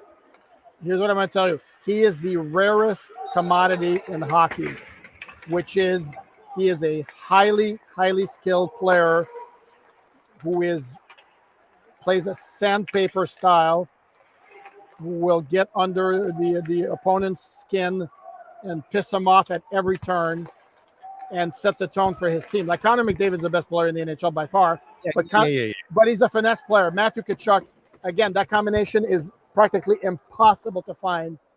The combination of skill and grit. All of those kind of guys. Yeah. And this is why I told you before, if it wasn't for the fact that Tkachuk told the Calgary Flames, I'm not signing a long-term contract with you guys. Get my ass out of here. There is zero chance they trade him. You do not trade a player like that. Yeah, no, of course you definitely don't trade a player like that. My God, who do you compare him to from the past? Who's the superstar that played like him? Sidney Crosby.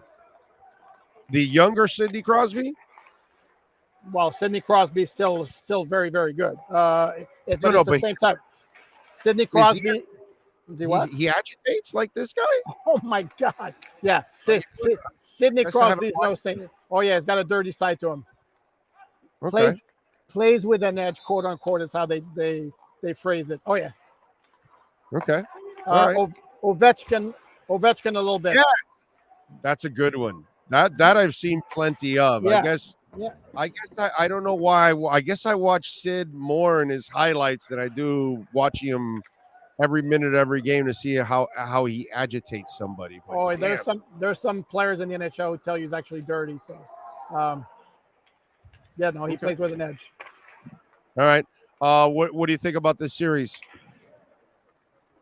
Certainly, logic says Carolina wins because they actually play similar styles, and Carolina is a better team up and down. Especially their decor is outstanding. Is really, really good.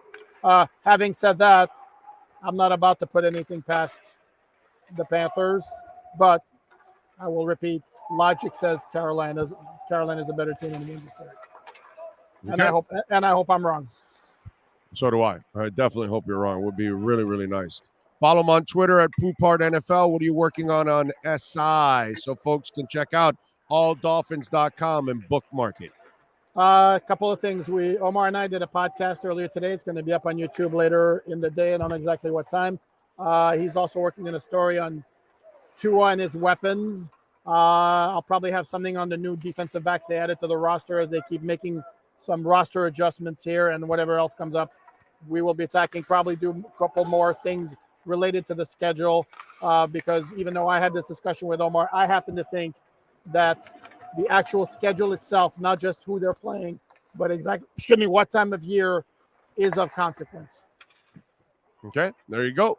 So check it out, alldolphins.com, bookmark it, and keep it going, baby, because those two guys are pumping out articles like crazy. And follow them on Twitter at Poupart NFL. Alan, as always, enjoy the Oki, my friend. We will catch up later in the week. We'll do it. Hopefully next time we talk, Panthers will be up in the series. Yes, let's hope so, bro. Let's hope so. That would be really, really cool. Thank you. And don't forget, call my man Eric at ejdconstruction.com. They can help you out, man. We're talking about custom home construction and major home remodeling, Dade and Broward counties only. All right, 305-433-4843. That's 305-433-4843. I tell you all the time, whatever you're looking to do, you want to remediate the entire house, they can do that.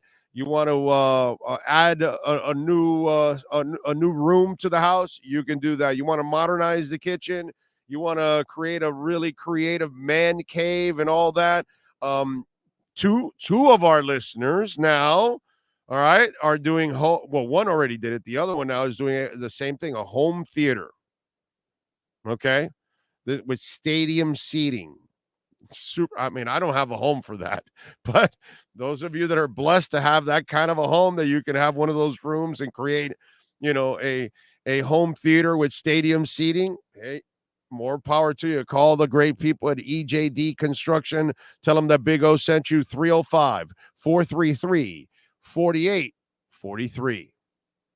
You've been listening to the EJDconstruction.com Miami Dolphins Report with Sports Illustrated's Alan Poupart. For additions, home remodeling, and custom work, call Eric at 305-433-4843.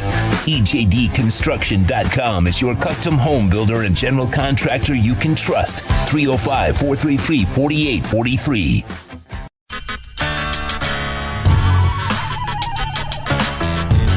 So here's the putting green. See? There you go. Got two flags. One is over there where Cutter's Edge Pro. It's not coming out now. Come on. Come on, wind. Give me a little wind. No, unfortunately. But there you go. And this one says Big O here. There you go. So there's my putting green. It's about, I would say about 25 feet, something like that. I get to practice, have a little fun. See? And then, of course, we got, the bunkers. Got to have the bunkers, man. Got all kinds of bunkers there. You know what I'm saying? So that's a taste of our backyard. There's Maiden right there. Maiden. Bono, how you doing, Bono? Bono. He's a Carolina dog, by the way. These dogs are amazing. Their temperaments are awesome. But there is the Sylvester Palm, which is just beautiful. All right, call my guys, Will and Mike at Cutter's Edge Pro. They will take care of you. Dogs are not included, okay? Can't include the dogs. Those are mine. But the exceptional work, oh, baby. Oh, baby. Yes. Make your home an oasis. CuttersEdgePro.com. Go to their Instagram page, by the way, so you can see a lot of the before and after work that they do. And it is exceptional, baby. This thing's been on here for about 9 months. No grass growing through it or anything like that. Right, Bono? Huh? Bono!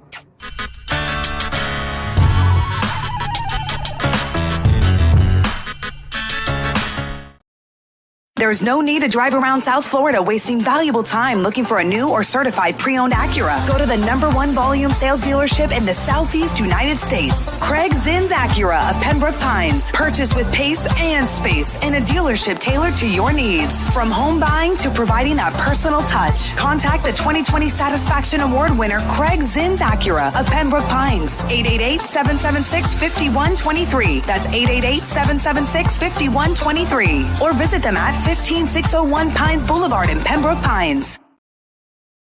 For over 16 years, EJDconstruction.com has provided South Florida residents quality craftsmanship, accurate project management, and exceptional service. That's why EJDconstruction.com is an A-rated member of Angie's List and the Better Business Bureau. When you're looking for the right custom home builder for additions or home remodeling, please call my friend Eric at 305-433-4843. That's 305-433-4843 for EJDconstruction.com. If you're a Miami sports fan, then there's only one store to go to, and that's Caneswear at Miami Fanwear in Davie. They're your one-stop shop for all your inner Miami CF, Canes, Dolphins, Panthers, and Marlins merchandise. They have hats, t-shirts, game day jerseys, and so much more. Located at 2511 South University Drive in Davie, and open 24/7 online at caneswear.com or innermiamiwear.com. Call them at 954-835-5597. Caneswear, the spot where inner Miami and all Miami sports fans shop. The viewpoints, statements, or beliefs expressed on the following program by the host, guests, or callers are not necessarily the opinions of FantasyAccess.com, Media Group Inc. ownership, management, sponsors, or website. When it comes to South Florida sports teams, very few in the media have witnessed, lived, and covered it like the Big O. Let's start the program dedicated to your favorite South Florida teams with a passion that's unmatched. The Big O Radio Show is on. Here's the Big O. Righty! There we go. It was good I took a break. You know why? I was actually washing, and I actually had to pass some stuff over to the dryer. So it gave me an opportunity to go downstairs and pass the stuff over to the dryer. And then at the same time, as promised, Purple Rain, Purple Rain. Yeah. How about that? Went to get the cassettes. There you go. Prince and the Revolution. Yeah, soundtrack. Got the liner notes and everything. There you go. So I went and only got a few of them. I mean, seriously, there are hundreds. I got a couple hundred cassettes. Probably like maybe regular audio cassettes, like a couple hundred, and there's easily like 800 because I have cassettes of my recordings of my shows in the 90s. Yeah, way before we went digital. So yeah, it's probably not worth much because it's all beaten up. Although it's just the plastic that's beaten up, really, because this is actually in very good shape. I actually have a cassette deck connected to this. I can't play this because then we'll get, tagged by YouTube. But there you go. A little Purple Rain. All right. And then the time. Yeah. From Purple Rain. There you go. The bird. Woo!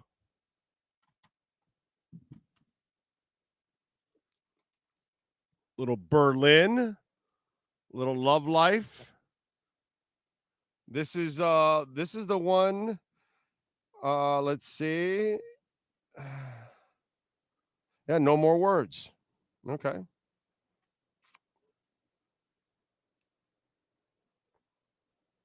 That's the big hit from them. This is the one where I think the video is like a Bonnie and Clyde type of thing, if I remember correctly. So, yeah, I'm showing you some of these cassettes that I had back in the day. I guess I have to show without the covers because the covers are so beaten up. Paquito de Rivera. I remember seeing him live in Fort Lauderdale back in the 80s. Love Paquito. He is so good. Ah, girl, I want to shake you down. We'll go on forever. Yeah, there you go. Eeny, meeny, miny, mo. Let's see. What else do we have in this collection? Oh, yeah. Yeah, a little Billy Joel Stranger. How about that? This album, Moving Out, Only the Good Die Young, Just the Way You Are, The Stranger, She's Always a Woman to Me, or She's Always a Woman, Scenes from an Italian Restaurant, which is just, God, what a great, Vienna, Get It Right the First Time. I mean, this album is like sick. He got on a roll of all rolls. The Dream Police, they come to me in my head. The Dream Police. A little Cheap Trick for you. By the way, the cassette still looks good. It's not faded out or anything like that. And by the way, if you're interested, you can collect more Cheap Trick cassettes. There you go. See, it gives you a little flavor of my my music taste is all over the place. Okay. Just between you and me, baby, I know our love will be. Canada's own April Wine. Again, all over town, telling me lies. Although, see, this one you can see the letters are a little beaten up. Love how it has the Capitol insignia for Capitol Records right there. What else do we have? Oh, yeah, baby. Oh, wow. This one's feel like Fleetwood Mac, Rumors. Although this, you can tell, is one of those BMG specials. Remember BMG? Triumph, Progressions of Power, second Canadian band in this group of cassettes. And by the way, the Triumph cassette still looks great. Still is in fantastic shape. Ah, yes. Yngwie Malmsteen, Rising Force. Most of you have no idea who Yngwie Malmsteen is, but he is a heavy metal guitarist who plays it in a classical sense. This is another BMG special, I can tell because of the way it's labeled. It's a best of ZZ Top.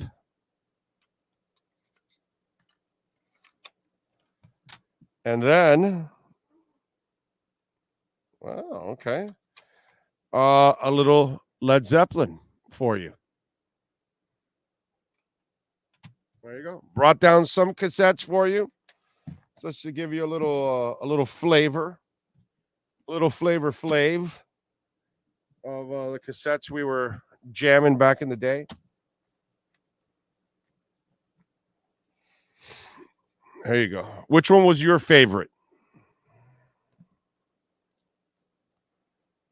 No old school freestyle. Yeah, I do have, but those are like recorded. Those were recorded cassettes. They were mixed in from because I got a bunch of 12-inch records, and all those songs you're talking about were in 12-inch records and then mixed in and then put on cassettes. So those are like, Memorex or Maxells or whatever that are recorded. You know what I'm saying? I didn't buy physically TKA's cassette. I bought TKA's, 12-inch releases. And so then you have several of those, and then you mix them in with all the other stuff from back in the day. You got your 8-tracks, Troy? You are good, dude. Yeah, I have no 8-tracks. I did not keep that.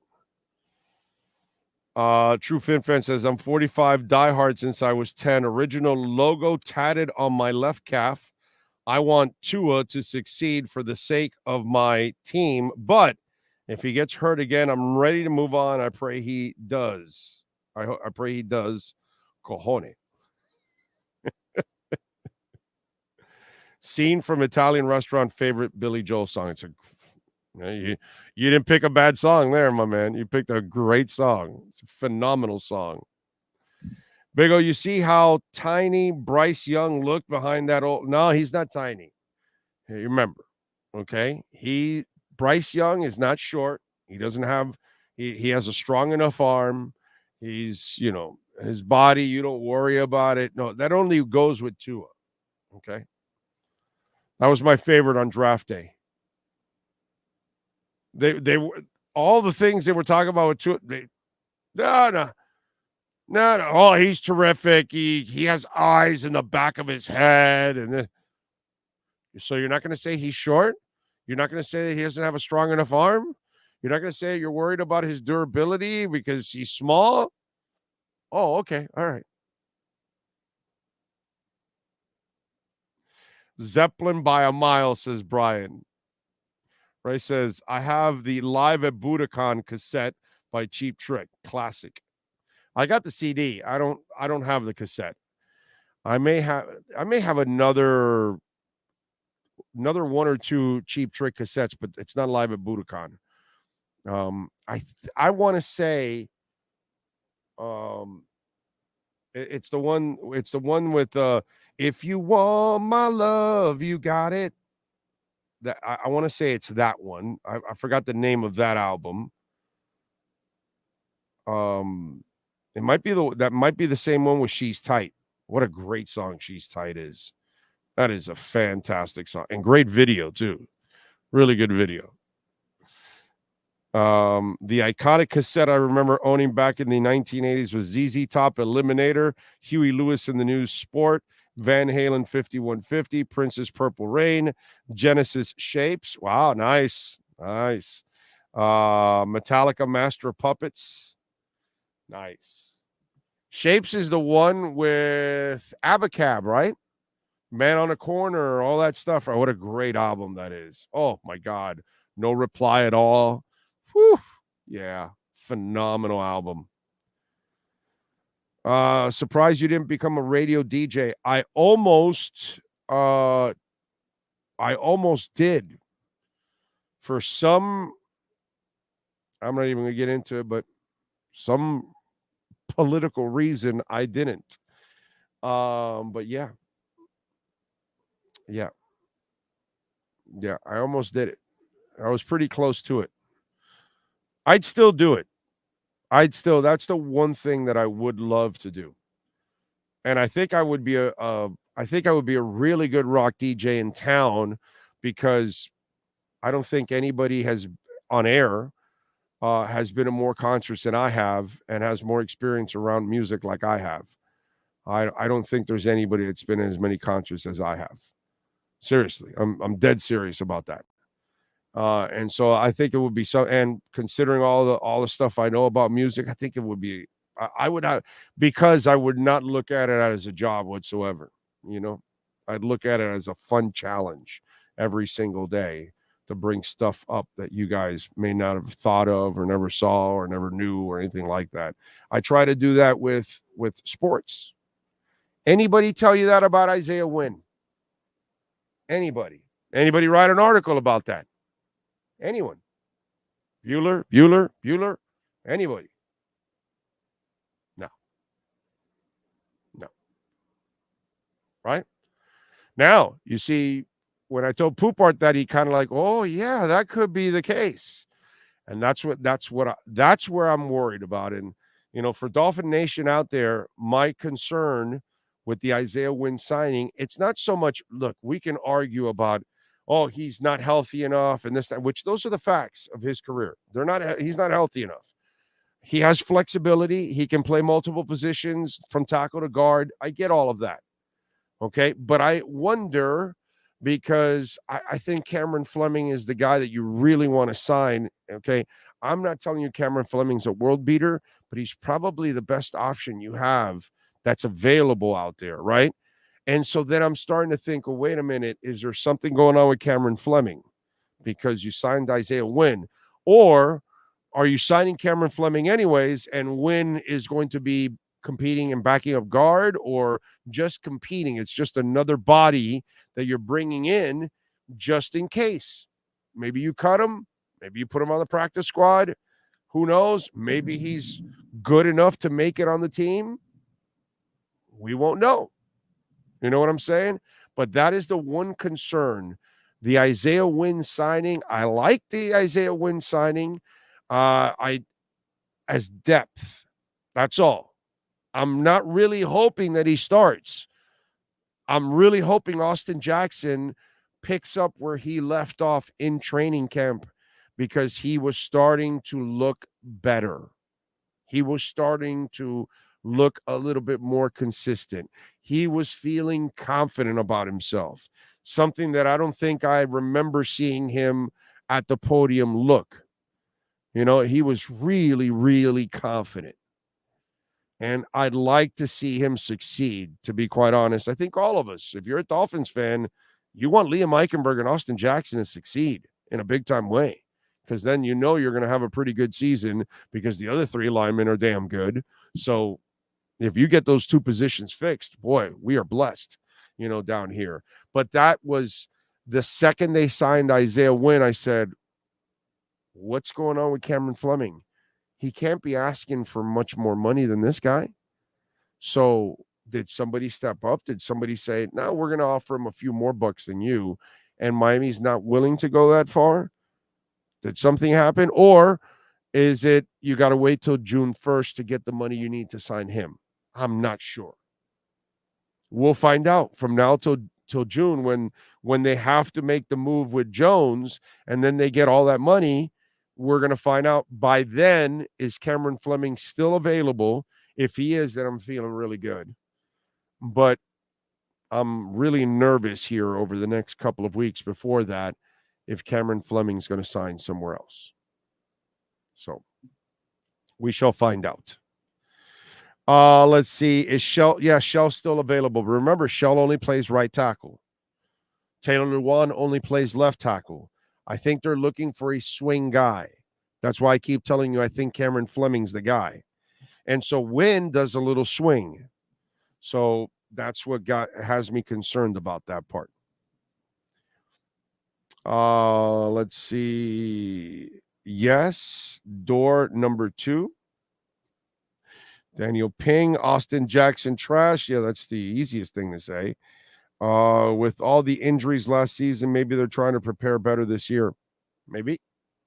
We'll find out soon. We'll find out what this Isaiah Wynn move means. Okay? We were cursed last year. Yeah, definitely. They were cursed last year. Big O, Oliver Turnstile Jackson. I'm rooting for him. Well, I mean, there's doesn't really help to root against him. That doesn't get you anywhere. We are right on the verge of being a Super Bowl team. Just need to make a few more moves. Let's see. Win not a left tackle? Probably not. You know, he probably can play some of it, but right tackle, guard. So we'll see. We'll see. But I just kind of feel he's depth. You know what I mean? That's the only thing. Depth to the point that if you bring Cameron Fleming on, I don't even know if he's going to make the team, Isaiah Wynn. So we'll see. Listen, folks, let's just wait for training camp. You know why? The kid you signed in the 7th round might end up becoming your starter. And you're like, holy shit. And by the way, they still have Robert Jones on the team, who did a good job last year. He was not bad at left guard. He did a serviceable job. Okay. And Brendan Shell did a good job at right tackle. He's still out there. So I wonder if, they're waiting it out. Who knows? Wynn is a better left tackle than right tackle, but he is a natural left guard. He can play all over the place. Again, not sure how good. And I don't know how long he can last. So he'll play left, he'll play right, he'll play some guard. I think that if he makes this team in a perfect world, just depth purposes, man, fill in is what you want. Mickey says, Big O, I'm getting tickets this week for the opening day in Los Angeles this year. The plane tickets are cheap. Can't wait. Good for you. Good for you, bro. Big O, the Keys and Williams are struggling to get contract done. Do our Dolphins need to beat up the Jets in giving their DT Wilkins a contract before Williams, or will the price be too much? Two different price points. Wilkins can't be measured by Williams. Williams is a much better player. He gets the sacks, man. Okay. Wilkins is a 15 to 18 million a year player, and Williams is a 19 to 22 million dollar player. Okay? Two different kinds of players. So I think Wilkins will be somewhere in that 15 to 18 range per year, his average. But the other guy has got to be a little bit better, bro. I'm sure Greer and McD not finished with the O-line. We'll see. You need Barry Cunningham as a right tackle, TD as a right guard, and Dudley as left tackle. Okay. All right. Dudley. Are you talking about Dudley Durong? Okay. TD, that's what, the mascot? And Cunningham. Oh, wait a minute. That's a YouTube guy. You guys have sent me stuff from him. You've what's that called? DM me shit from Barry. Oh, I got it now. Okay. Big O, the Dolphins always make me nervous on the O-line. Why would they put themselves in a let's see situation all the time? Let me ask you guys something out there. why is there so much panic about the O-line? I'm just wondering. Was the quarterback running for his life last year? Like the year before and the year before that and the year before that? No, right? Didn't both running backs average 4.5 yards a carry or more?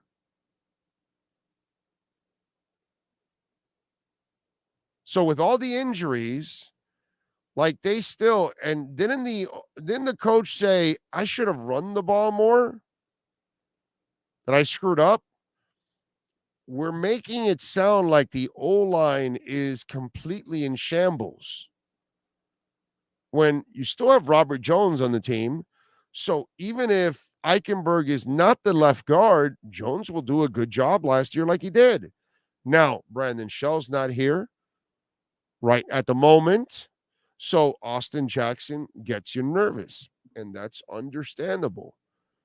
But we're talking about one position out of 5.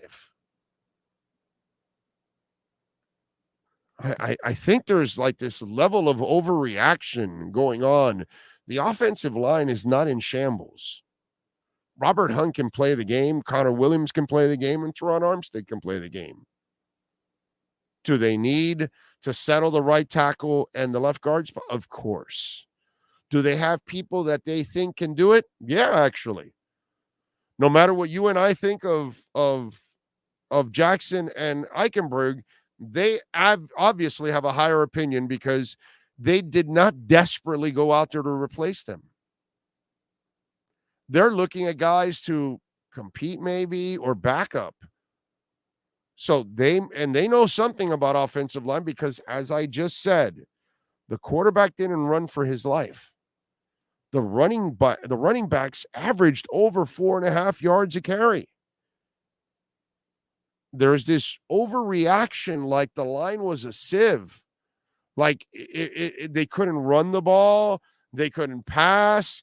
They had the number 1 rated passer in the NFL.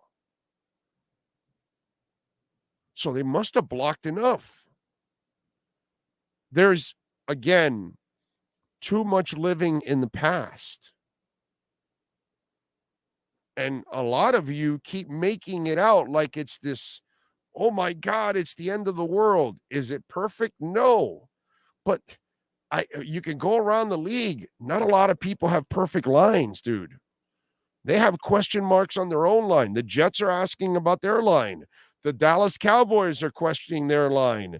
You go look around the league. Lots of teams have to worry about their line.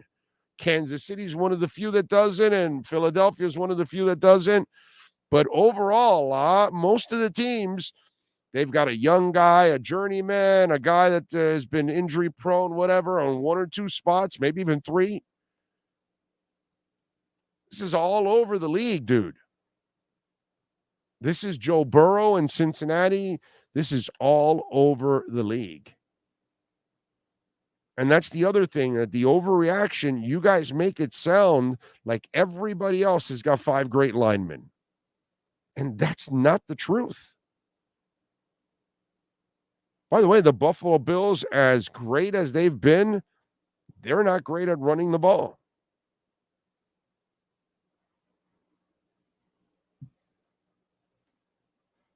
It's like, relax, bro. Relax. You have offensive line coaches here. You have people that understand the running game. You know, have a little more faith in what's going on with them. That's all I'm saying. Big O, did you see that Omar has the Dolphins? I know, it's stupid. 9-8. It's ridiculous. I love Omar to death. It's ridiculous. Weren't they 9-8 last year? So you're 9-8. If you stay healthy, you add Jalen Ramsey and Vic Fangio, and you're going to be 9-8? That doesn't jive, dude. That makes 0 sense. They were 9-8 with the quarterback missing 5 games, 4.5, whatever. But 4.5 games. So is he going to miss 5 games again? Okay, well, then maybe you had it. Yeah, okay, 9-8. They won 9 games, injury prone, full of injuries all over the roster, and the quarterback missed 4.5 games. And they won 9 games. And he wants them, and he thinks they're going to go 9 again. And they added Fangio and Jalen Ramsey. They added a whole bunch of other shit. David Long also, who I think is going to be a terrific addition at linebacker, but what the hell? You know what I'm saying? Like, they added a whole bunch of other stuff, right? But just Fangio, Ramsey, and health. How do you win the same amount of games? That makes no sense what Omar put there. 0 sense.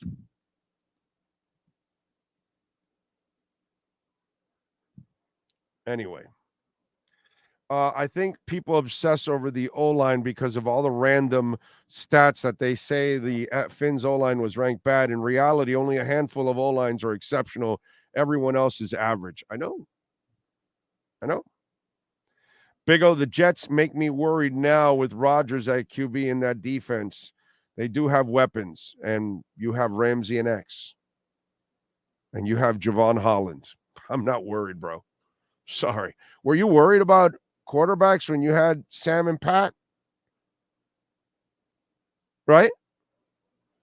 So you got guys. You got players on this team. It's a good defense. Nah. Dougie Fresh. Oh, Ja Moron is like the dude who drove his Segway off the cliff, who miraculously survived the fall after he healed up, bought another Segway, then filmed himself driving over the same cliff. Okay. Did somebody really do that? Oh my God. And let's talk a little bit about Ja Moron.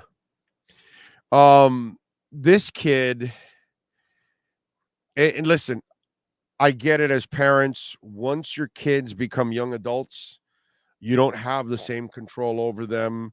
Once they get a job, once they get responsibilities, once they have money in their pockets, all that kind of stuff, you lose control, right?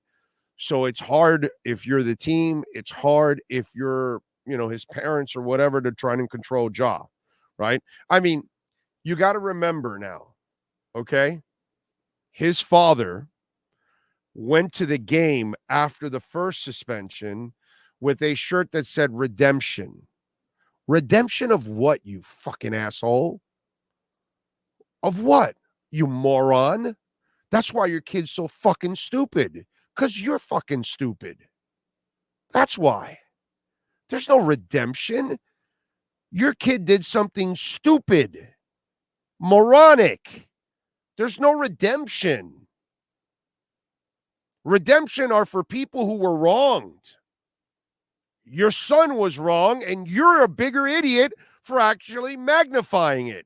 So if you're wondering where Ja Morant gets his stupidity, he obviously gets it from his father, who's another freaking moron. Redemption. Shit, dude, you don't even know the definition of it. You dumbass. And then, this is this world. We got idiots on Twitter telling me, because obviously I took a shot at the kid because he's a moron. Well, he's not doing anything wrong. It's legal in his state to hold a gun and this and that. I said, dude, he's under contract for a corporation. Okay? So for some of you out there, because I had the other idiot, well, is this in the CBA? He can't do this. So just in case, if you're that stupid and that ignorant like those idiots on Twitter, okay? And for those of you out there that have a regular job, God bless you. But if you ever work in the corporate world and you sign a contract, they own your ass. So if you work for Miramax Films or IBM, or you work for an NBA team, or you work for a radio station, or you work for whatever, you represent a corporation. And so you have to abide by their rules, and you need to act accordingly, because they don't want you beating women. They don't want you stealing. They don't want you robbing. They don't want you flashing guns. They don't want you doing anything that then leads to negativity to them and their sponsors and everything else. So I had a couple of morons on Twitter trying to argue that. And I said, yo, bro, nobody gives a shit about you. Okay? So you at the auto parts or you're over at somewhere else and you want to flash your gun on social media, nobody gives a shit. But if you're LeBron James or you're Ja Moron, okay, or you're Walter Payton or you're whatever, something famous, whatever it is, okay, you are going to bring down that corporation with you. And then that corporation leans on sponsors. And then sponsors are going to them, what the F is going on? What are you doing? Why is this guy doing this? So then shoe companies are not going to want to be next to you. Corporations are not going to want to be next to you. This moron lost millions of dollars by doing that. Again. Okay? I mean, what Ja Moron did is king-size stupidity. Not minor stupidity, king size. But again, look at his father. The moron had a shirt on that said redemption after the first suspension. He doesn't even fucking know the definition of redemption. There's no redemption there. Redemption is Bam Adebayo goes out there and averages 25 points, 12 rebounds, and says, see, I did it 7 straight games against the Celtics. I am a star, you idiot. That's redemption. There's no redemption if you're Ja Morant or moron and you're coming back from your first suspension. There's no redemption, bro. That's not what that's for. It's more like, hey, I'm sorry, I'm an idiot, I'm going to fix it, and I'll never do it again. But there you go, doing it again. Now you're going to cost yourself millions. You're going to cost your team a bunch of losses next year because you'll be suspended.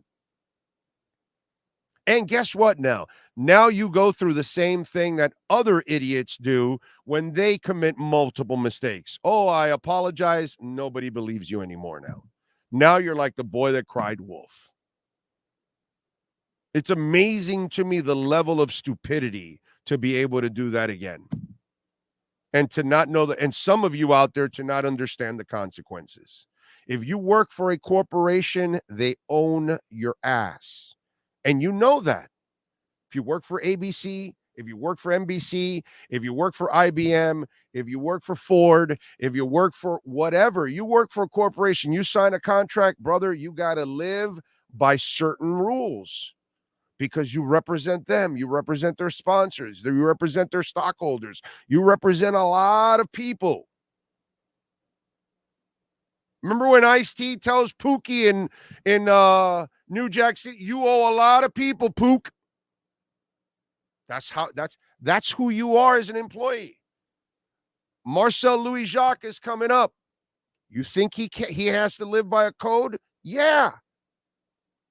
He has to live by a code.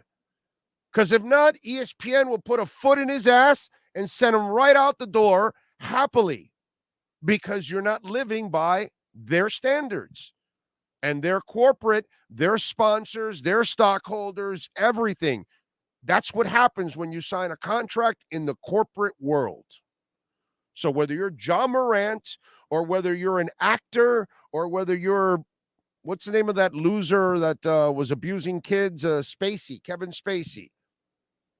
You're done, bro. You're done. Now, those were disgusting acts compared to Ja. Ja was just dumb.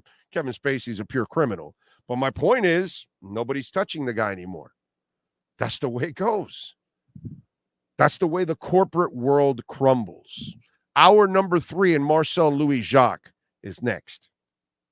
If you're a Miami sports fan, then there's only one store to go to, and that's Caneswear at Miami Fanwear in Davie. They're your one-stop shop for all your Inter Miami CF, Canes, Dolphins, Panthers, and Marlins merchandise. They have hats, t-shirts, game day jerseys, and so much more. Located at 2511 South University Drive in Davie, and open 24/7 online at caneswear.com or intermiamiwear.com. Call them at 954-835-5597. Caneswear, the spot where Inter Miami and all Miami sports fans shop.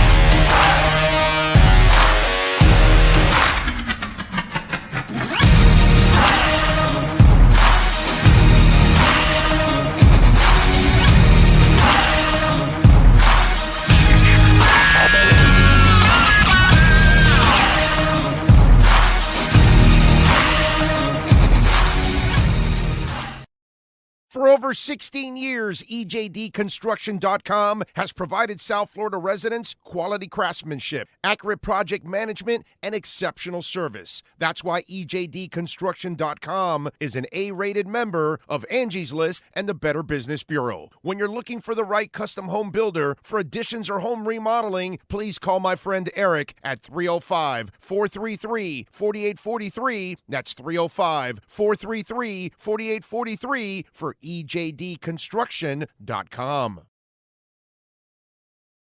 Welton Rayom has more than 62 years of litigation experience handling insurance disputes. They're committed to resolving even the toughest insurance claims quickly.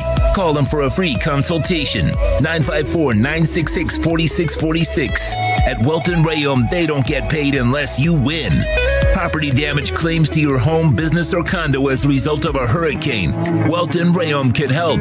Water, mold, fire, smoke damage, Welton Rayom can help.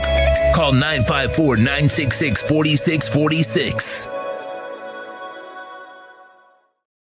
The viewpoint, statements, or beliefs expressed on the following program by the host, guests, or callers are not necessarily the opinions of FantasyXS.com, Media Group Inc., ownership, management, sponsors, or website. All rise, football fans, as the Welton Rayom Miami Dolphins report with Marcel Louis-Jacques is in session. Welton Rayom has more than 62 years of litigation experience handling insurance disputes. They are committed to resolving even the toughest insurance claims quickly. Call them for a free consultation. 954-966-4646. Here's Miami Dolphins insider Marcel Louis-Jacques. All right, there he is, the man, the myth, the legend. So, How you doing? Tell him how it's like to work in the corporate world when you sign a corporate contract. Tell him. Tell him. I signed a contract. They tell me what to do, what I am not allowed to do, and in return, they pay me handsomely. So I don't do those things that they say I can't do. It's actually pretty simple. It's actually not that difficult, by the way. It's really not that difficult. Really. What they're asking you not to do, it's just stuff you really shouldn't do anyways. That's all. Yeah. It's not. Oh, okay. It's special, bro. You know what I'm saying? It's because I had people on Twitter tell me, "Well, Jaws, is he breaking the CBA? Is it breaking a law having a gun in his state?" And that's not the point. You don't get it, bro. You don't get it. He signs really dumb. Like, it's different. It's just dumb. Like it's not like Carson Wentz, posing with a hunting rifle out hunting, which like I still don't.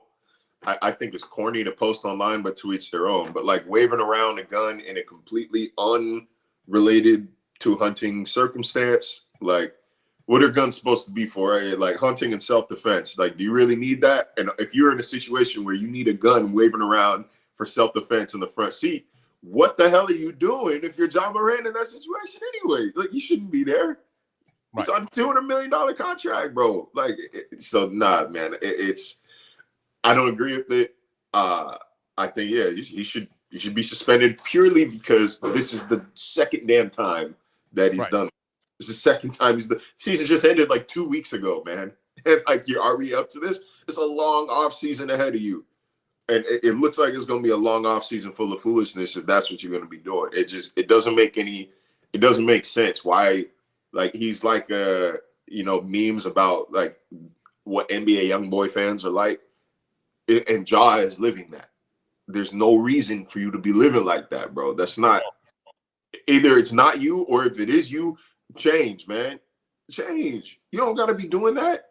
Well, I promise you, people who are really in the streets, if you said, hey, you can either keep living like this, or I can give you $200 million to go chill and do whatever you want, to go hoop for the rest of your life. Yeah. I mean, listen. Guys out of 5 are choosing the 200 M's, bro. So, it doesn't make sense to me.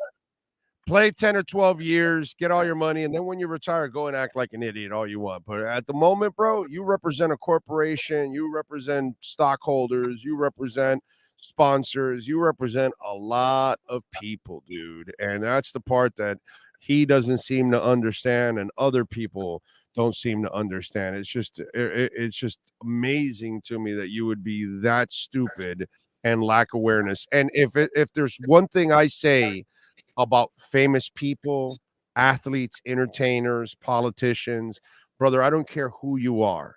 When you get to that level, okay, you need to hang around people that have the same thing to lose as you. If you start hanging around with people who have nothing to lose, you're the one that's going to end up losing everything. And I know it sucks to leave the barrio, the hood, the trailer park, wherever it is you come from, you know, leave those people behind, bro. You have to leave those people behind, because if you don't, more often than not, those people are not wired to take care of you. They're wired thinking one way, and unfortunately, it's going to bring you down the way they think. And his friend who was on live might catch some heat for this. I'm actually on the friend side here, because one, he tried to pull that joint away when he saw what Ja was doing on the other side. He tried to pull it away. And in the friend's defense, they were just on live goofing around. Right. And all of a sudden, Ja pulls a gun out. Like, I'd be like, bro, what are you doing? Like, you knew we were on live. He was all in the camera, you know, singing along, rapping on. He knew they were all on camera. And so then he pulls the, like, what is that friend supposed to do? Oh, my bad. Like I don't know, man. Like, everybody's making excuses for everybody except, like, or everybody's putting the blame on everybody else except Ja. And, hang around better friends, which, again, like, okay. Most of that video, nothing was wrong. 12 out of 13 seconds, nothing was wrong. The amount of money that Ja makes, he could pay for a security guard next to him to sit in the car back there, and he can be loaded, he can be packing, he can be licensed, he can be a professional, and that's what the smart people do that have money. Okay, you hire a professional around you that knows when to take out a gun, when they're trained, and all those kind of things.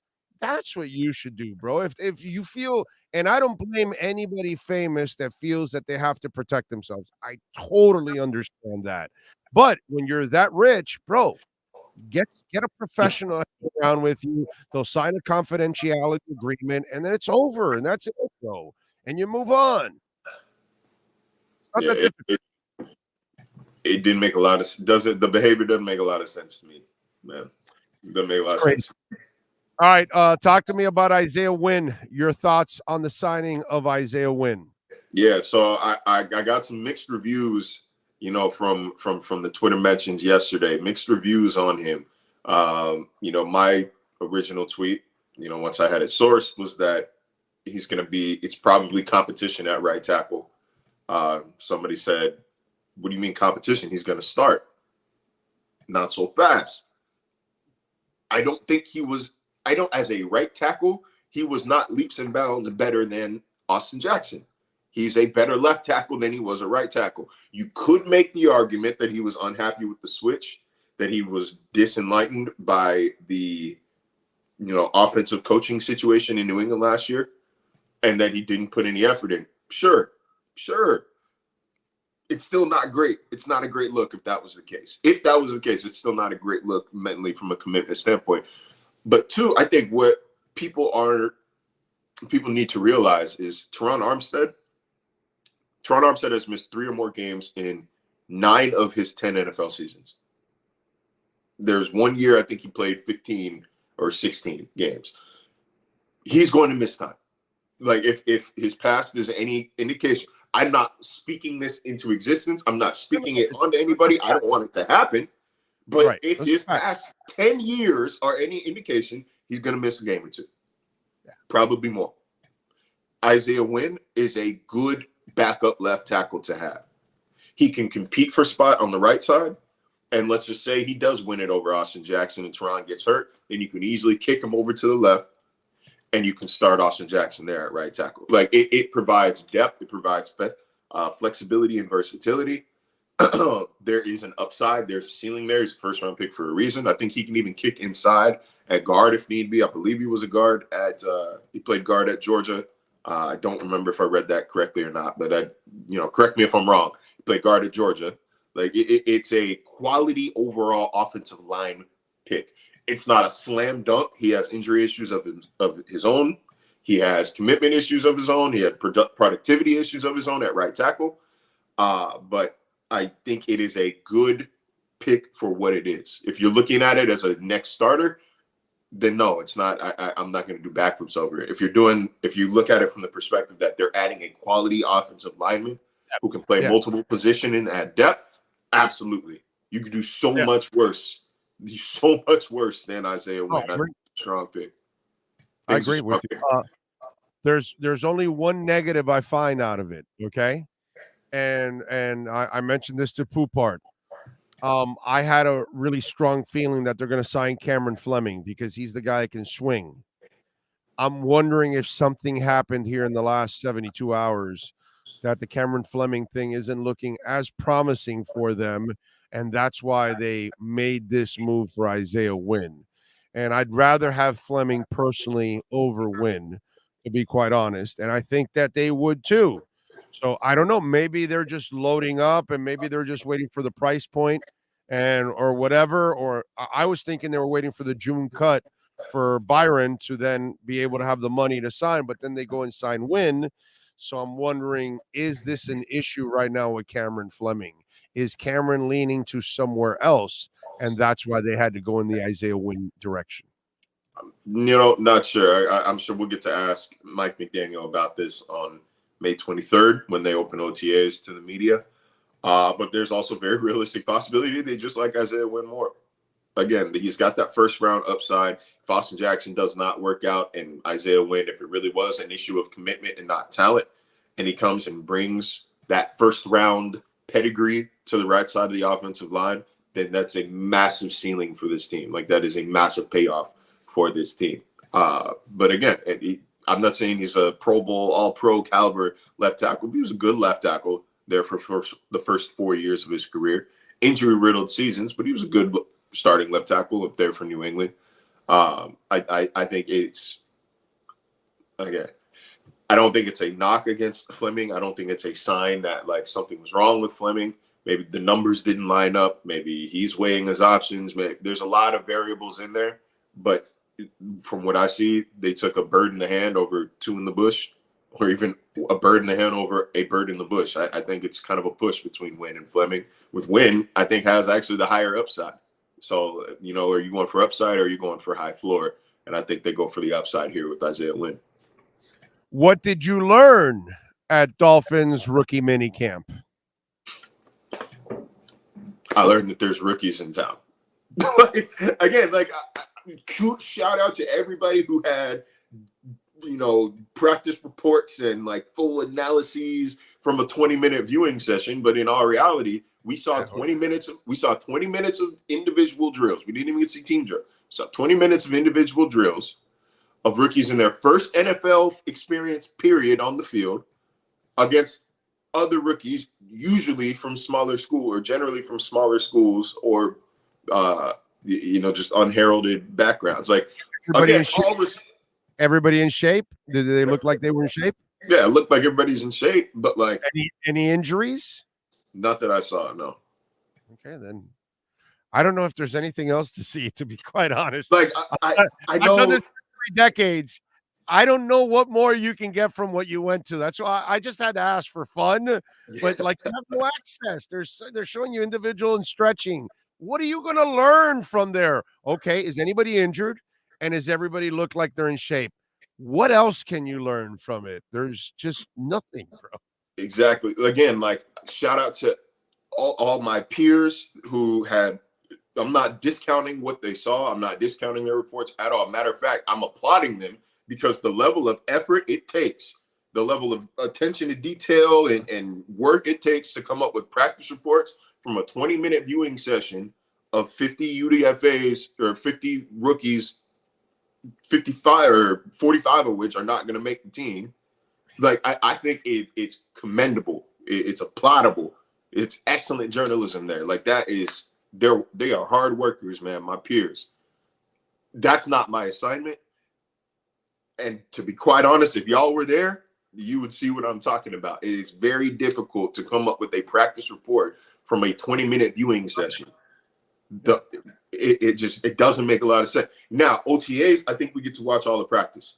Way better. You get team sessions. Yeah. You get to see how guys respond to team sessions, how they respond in individual drills, how they move, how they work. Like this, I'm not ready to judge these guys off of their first ever time on the football field against a bunch of other guys. There's a lot of moving parts. There's a lot going on mentally. Like, if we got to see the entire weekend, then yeah, maybe. I can say, okay, this guy improved day one from day two. This guy was consistent in his back pedal. This guy, I could see his hips are smooth. 20 minutes? No, man. I'm just kind of seeing, like, you're kind of sizing people up at that point. You know, who's got good size, who can move, who can't play. I thought I can tell you there's not going to be any quarterbacks signed to this team. Respectfully, I love James Blackman's attitude, though. After we got to speak to him after practice, loved his attitude, man. Like I said, I covered he could be a practice player guy. Look, he threw decisively. I could say that. He threw it with a little purpose, man. He threw a little purpose. Good size. He seems to have filled out a little bit. He does have a decent arm, right? I think from what I've been told, he does have a decent arm. So maybe that's one of those guys that becomes like a project on your practice squad for a year. See what he does, see how he develops. Then you put him in meeting rooms, and then you see mentally where he's at and all those kind of things. And so for a year, you'll get to see what he brings to the table, and then you'll find out, okay, this guy's worth, another training camp next year or something like that. I could see that kid sticking on to the practice squad as a project. There's so many practice squad positions now. What is it, like 12 or 15 or something? It was like 15. 15. That's why I can see them always stashing one project quarterback there. You know what I'm saying? My only thought is that would put 4 quarterbacks in the building. It would put 4 quarterbacks in the building. Well, I don't even need 4 quarterbacks. I hate to say this, but you do have an injury-prone starter. Okay, as much as it's my guy, I have to say, so extra quarterback does not hurt you in this scenario. I don't know how much somebody is not going to get reps. I think Thompson, you could easily use Thompson to run scout team if need be, or whoever the third string quarterback is. Obviously, we assume it's Skylar Thompson, unless he beats out Mike White this summer. You never know. You never know. It's just you're the system. I personally thought, I said it all last summer. I personally thought if he wasn't a rookie last year, he would have beat Teddy out for the number 2 job. He was better than Teddy last summer. So I'm not counting the guy out whatsoever. Plus you've been at this long enough that you eventually run into it. There's certain guys that sometimes they don't impress you that much, or they do all right in their first year, but then that second year, that light goes on, and all of a sudden you're like, oh, wow, this guy's completely different. So you just never know with Skylar. That also, that second year light could be even better for him. It might not. It might be some of the same that you saw this year, but you just never know. That's one thing. One thing you can never predict is when the light is going to go on for a player. And when it does, he just becomes a different person right away. I always used to say, one of 2 things happens in your first 2 years. You figure the league out, or the league figures you out. Very good. Which is why, like, especially now, like year 3 is generally like, that's when you look and see, like, all right, year 1, let's say you had you slowed learning curve. Yeah. And year 2, the light turns on. Year 3, we see if that's a fluke or not. And even the reverse. Let's say year 1, you were lights out. Year 2, the league says, okay, we know how to play you. Right. Year 3, and we then get to see. And then you counter. Right. Like, that's when you get to see.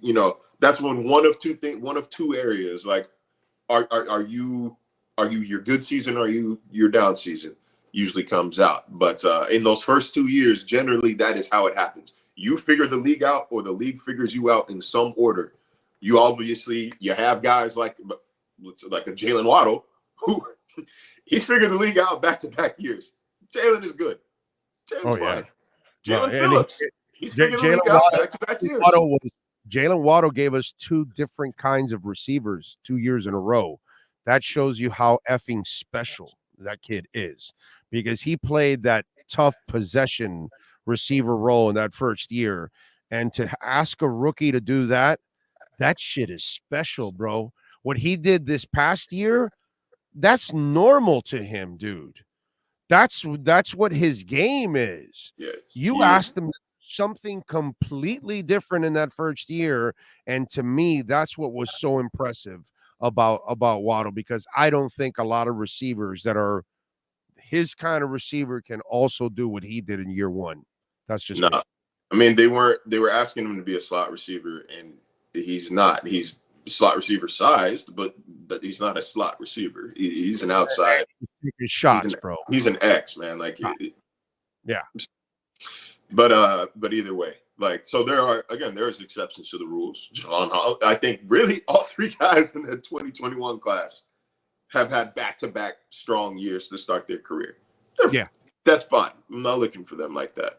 So, but like I spoke to Frank Gore about this when we were in Buffalo, and he said, him personally, he usually knows if guys are ready for this league. Like, he's like, I know if you're nice by year two. By year two. All right, what do you got going on ESPN so folks can check you out, my friend? We got a slow week this week. More roster evaluation here, more projections and predictions. I believe we are back on the field next week.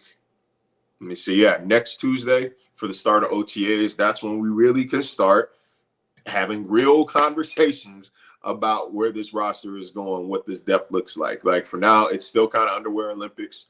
And to be honest, it'll still be underwear Olympics to an extent next Tuesday. But at least we get a broader view. I think, like I said, we get to watch the full practice, if I remember correctly. So we'll get to see team drills. And we'll get to see how guys can apply, we'll get to see the application of what they work on in the individual sessions. So, again, excited for that. We are inching closer and closer to real football here. Love the schedule. Love the schedule drop. No breaks in there. But there is a path to 10 wins. The over-under right now is at 9.5. There is a path to 10 wins. I've laid it out on Twitter. If you want to, if you guys want to look at it. But that's about it, man. Shout out to the NFL for remaining interesting. I haven't decided yet. It'll be 12 or 13 wins, by the way, this year. 12 or 13. Again, I said there's a path to 10 wins. It is a plausible path to 10 wins. And I am looking at it strictly from the point of the 9.5 over under. What I will say about the Dolphins last year is when they were healthy, they did not miss layups. They won 9 games injured. Okay. And no Fangio and no Jalen Ramsey. You had Fangio, Ramsey, and health. 9 wins. Kiss my ass. This team's gonna win 12 or 13. Yeah, that was what I think it flew under the radar last year because of all the injuries that occurred. But like 2021, they missed layups, man. Like they lost to the Jags, they lost to the Falcons. They have an offensive mind now. They actually have a dude that. But I'm just saying, like those games have consequences. That used to be my favorite saying in the world when the Jags were bad, which is losing to the Jaguars has consequences. Dolphins lost to them that year. They missed the playoffs by a game. Bills lose to them that year. They miss out on the 1 seed and they have to travel to Kansas City. Like it has consequences. Missing your layups has consequences. They didn't miss layups last year. There were no games where you looked at when they're healthy. There's no excuses. There's no second, third string quarterback playing where you say, wow, they dropped the ball there. Wow, that was embarrassing. I'm with you there. All right. Follow him on Twitter at Marcel_LJ. Catch his work there at ESPN. What are you working on ESPN this week so folks can check you out? Like I said, we're down. We're slow this week. It's going to be a lot of roster evaluation, little predictions, little projections here and there, position group analyses. But next week, we have plausible things to talk about. All right. There you go. Marcel, we'll catch up later in the week, my friend. Appreciate you immensely. Yes, sir. Thank you. Welton Rayom, folks. Listen, I know we had all those storms here the last couple of weeks. I'm just wondering, have you settled everything with the insurance company? Are they, giving you the runaround like they normally do? Call Welton Rayom. Folks, they do it all, okay? Homeowner property damage, condo damage, criminal defense, business owner claims, commercial litigation, personal injury. So if you had an accident somewhere, mall, car, you name it, call Welton Rayom. They're in Hollywood, and they help anybody and everybody in South Florida. Even one of our listeners in Orlando hired Welton Rayom. So you can call them from wherever. Consultations for free. 954-966-4646. That's 954-966-4646. Bankruptcy, condo damage, criminal defense, personal injury, commercial litigation, business owner claims. Tell them that Big O sent you. I promise you they'll take care of you, and they will crush the competition that's out there, okay? And they're going to crush the insurance company that's screwing with you. Progressive was messing with us, and Welton Rayom absolutely crushed them. Tell them that Big O sent you. Call Jeff right now, 954-966-4646. This has been another session of the Welton Rayom Miami Dolphins Report with Marcel Louis-Jacques. At Welton Rayom, they don't get paid unless you win. They handle complex personal injury claims caused by the fault of another in both state and federal courts. They handle auto, trucking, motorcycle slip and fall, and bicycle accidents. Call 954-966-4646. Welton Rayom can help. Right. Boy, tomorrow I'll be here, but then I take off tomorrow night. I'm looking forward to heading out to Raleigh, North Carolina. I'll be there quickly, only 36 hours. I'm going to go for the Crowded House concert. I'm going to hang out with my man Pat in Asheville. He just put in a text there. It says, beat the teams you should and take a few tough ones, and you're a good team. Amen.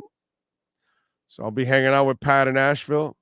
Pat, by the way, I have realized now, following, although I didn't check yesterday where it's at, but so far,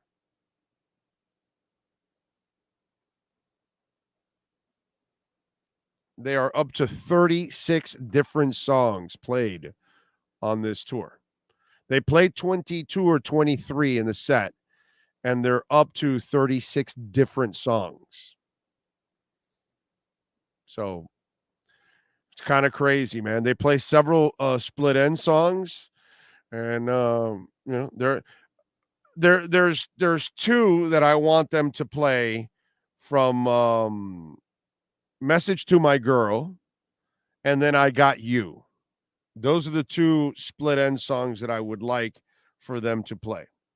Okay? One Step Ahead would be pretty cool. They do play that. They play another one called Sweet Dreams, but they only play like two split end songs in a set. So hopefully it's Message to My Girl, because that's a freaking great song. And then I Got You. I would love that, bro. That would be absolutely fantastic. But I'm looking forward to the concert. Bitcoin's up to 27,500 now, so it went up a couple $100 since we last spoke about the coin, about the Bitcoin. What else do we have going on in the world of crypto? All right. Big O, do you go to a lot of Dolphin practices or just a few? I go to training camp practices. I mean, that's the only ones you can watch. So Sean and I will go next week and watch some of the practices. Now, it adjusts the show too, remember. So, when we do some of that, we don't have the show at 10 in the morning sometimes because practices are right around this time. So when we go, but I didn't go this past week because I'm not wasting my time to go watch people stretch and not be able to watch the real practice. You know what I mean? That's stupid. The beat writers have to do that because it's their job, but I don't have to do that. I wanted to go to a lot of Heat games this year, and I do so much work. I had no more gas in the tank. I wasn't going to spend my time in the Heat games all the way till the evening. I just can't. I'll watch it at home and take my notes and do what I can. But I really wanted to go more Heat games this year, and I couldn't muster the energy, to be quite honest. So, for me to go cover it, it's gotta be well worth it, and so yeah, tough. What are you gonna do? But I will go to a few practices, definitely, as long as I can watch the practice. Fleetwood Mac is my all-time favorite. Well, it's a shame you won't see the real Fleetwood Mac ever again. We've lost Christine McVie recently, and the fight between the band and Lindsey Buckingham it just looks like that really it's over. And with Christine dying, I think that really puts a real wrench into the whole thing. Personally for me, man, I am so freaking blessed that I saw them several times. And I'm talking about the band. I am really, really lucky I was able to see them. I even saw them twice without Lindsay, where they had to use 2 guitars to replace him. So, yeah, love Fleetwood Mac. I'm a big Fleetwood Mac fan. I'm with you there. Let's see. You and Sean definitely put in a lot of work, and it's greatly appreciated. Thank you, sir. Appreciate it. By the way, we tell you all the time, you can make a donation through Cash App or Venmo at Cash Big O Show. That is Cash Big O Show. Frank Ghazi made a Bitcoin donation. Thank you, Frank. Appreciate you, my brother. He says, hope this grows for our benefit. Thanks for going live. Go South Florida Sports. Thank you, sir. It will grow. I'm not worried about that. Thank you for sending me a little sum that will grow with time. I'm not even concerned about that, dude. Okay. The one I am concerned about, by the way, is the stock market. That's the one I'm concerned about. Remember I told you US Bank is pretty close to, I don't even know if it's breaking any news now, if it's close to failing. Last week, Warren Buffett sold all his stock to US Bank. Okay. Like, he knows something's going down. And I have a feeling that the stock market is going to take some serious punishment. Dow Jones, by the way, is down 15 points. S&P is up just about almost 4 points. And the NASDAQ is not barely up. I mean, it's barely in the green. By a hair, it's in the green. But yeah, I kind of have a feeling that the stock market is going to head in an ugly direction. Put it that way.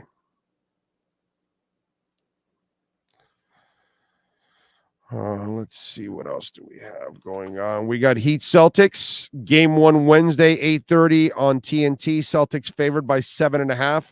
Over and unders 210. Heat are plus 260 on the money line. The C's are minus 315 on the money line. Now, Heat have gotten some breaks here so far. Let's be honest now. The injury to Giannis kind of set you up, and then you kind of finished them off. And then you got the Knicks, which really, they're frauds. They're really not that good. You know, as I told you from the get-go. The only people that thought the Knicks were actually good were some of the silly Knick fans and Stephen A. But again, these are silly fans that don't know shit. They're not really used to good basketball, so they don't really know what a good basketball team looks like.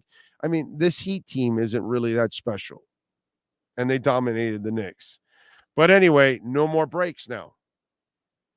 You got the break with the Giannis injury. You took advantage of it to your credit. You got the break that you're taking on the Knicks in the second round. Not a difficult matchup because it's not a very good team. Now you get no breaks. You get the best team in the conference in the Celtics. And now you got to deal with it. And so you win this one, boy. That is one hell of a run for them to get to that point. Jimmy Butler, obviously, you know he's going to have to be a stud offensively and defensively. It's all about all the role players around Jimmy doing their part. Bam's going to have to come up at least 2 of those nights. Caleb also is going to have to come up a couple of nights. Where are you, Gabe Vincent? What happened to you, bro? Let's go. Show up. Duncan Robinson. You need 1 or 2 of those games where Duncan Robinson shoots at a high percentage from three-point range. All of these role players have to take turns coming through and helping Jimmy while he's busting his ass. Because we know Jimmy's going to do Jimmy things. But it's really all about all the role players taking turns and supporting Jimmy night in and night out. It's not the ideal situation. You would like 2 stars next to Jimmy. That would be the perfect world. You'd like at least a second star next to Jimmy, but you don't have that. So it's just a matter of the role players playing their roles and coming through. They don't have to come through every night, but there has to be a rotation of them every night. Let's see what happens. And by the way, root for the Lakers because, of course, Heat have a better record. And if the Heat and the Lakers make it to the NBA Finals, the Heat will have the home court advantage.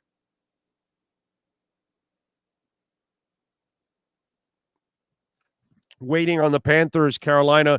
No news, right? We haven't seen anything there, Sean? On Panthers, Carolina? We're still waiting, right? No exact news. I guess Barry's reporting that TNT is going to broadcast the Panthers and Heat games, which means they won't be on the same night. So that's good. That's great news. Yeah. So TNT is going to work with ESPN. That is awesome. I'm going off of what I guess Barry's reporting. So if anybody's going to be hooked up, he's usually pretty good with the TV stuff. Yeah, dude, he's great with that TV stuff. Yeah, definitely. He keeps up with all that TV stuff. So I would not be shocked if he's 100% right. But I love that because I hate when our Heat and Panthers are playing at the same time. It bothers the shit out of me. I like giving each team their due and their attention. And I love both sports. So I want to see both. I know some of you out there don't really care about hockey, but I care very much about hockey. What you got? What you got, bro? No, I didn't realize I was still on. I'm sorry. Okay, I was trying to look. You feeling better? I was looking through the Twitter. I'm better. I just a little discomfort, but that's it. Okay. All right. Getting better and better. That's all we need. By the way, let's light it up, Sean. We got to give the Miami Heat a little victory cigar. Fire away. Forgot to do that to start the show. Giving them a little victory cigar for their win over the stinking Knicks. By the way, did you guys remind your Knicks fans, your friends, hey, just want to remind you, you don't matter. Just make sure you remember that. Okay? Remind Knicks fans, hey, guys, you don't matter. Okay? You can't manufacture that. You can try if you want, guys, but you can't. You actually have to earn it. Okay? So when you make it to the playoffs, several times over the years, and then you start winning series and all that, then maybe you can matter. But for now, you don't matter. And by the way, explain to Knicks fans, because they don't really know what a good basketball team looks like. So show them the Heat. Show them what a great franchise looks like. That's the Miami Heat. Okay? Show them, remind them, hey, guys, listen. How do you expect to win when you're not a great franchise? You see, the Miami Heat may not be the best team in the league. Boston may be better. Denver may be better. But they are a great franchise. And that's something that the Knicks are not. So just remind them because, see, the thing is, there's this misconception out there. Some New Yorkers will tell you this stupid line. Oh, no, New York fans are really smart. No, they're not. No, they're not. Okay? They're not. And what's that Heat site that the Heat there's a Heat site. Let me see if I probably can find it pretty quickly because I haven't replied to a ton. So let's see if I can find it. Let me see.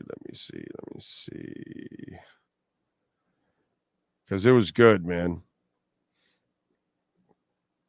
Where are we at here? And I want to give these guys some love on that because they deserve it. And maybe you guys can go check it out.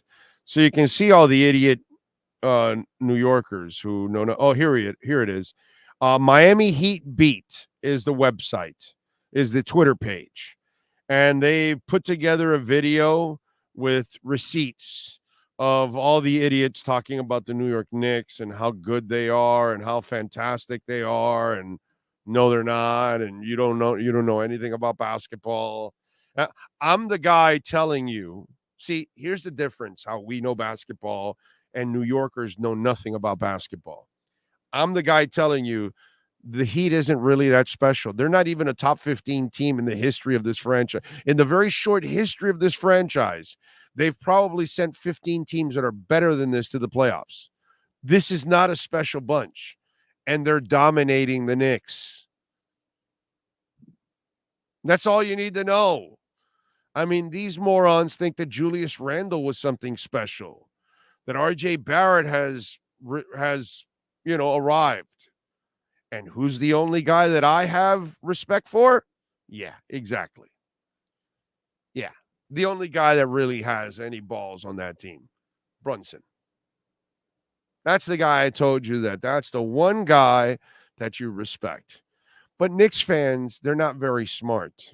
They want to tell you they're smart, but they're really not. That's all. So remind them that they're really not that smart, that they don't know, and all that. Just all you got to do is remind them and say, you guys thought you were better than the Heat. That shows you don't know anything about basketball. That's all. It's pretty simple. And that'll, so that's all right. Just next time, Knicks fans, stay quiet, bro.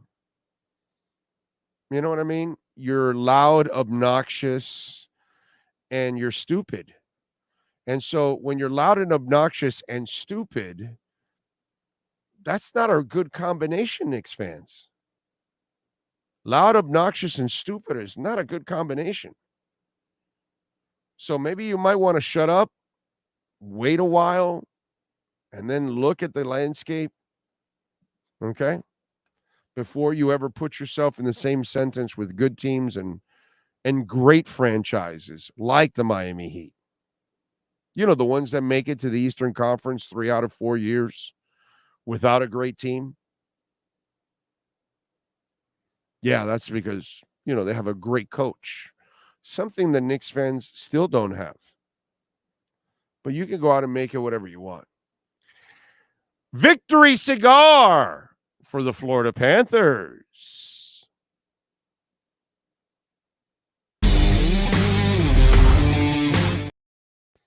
Boys got it done. Kachuk and the boys got to give Bob a lot of love. They take on Carolina, pain in the ass.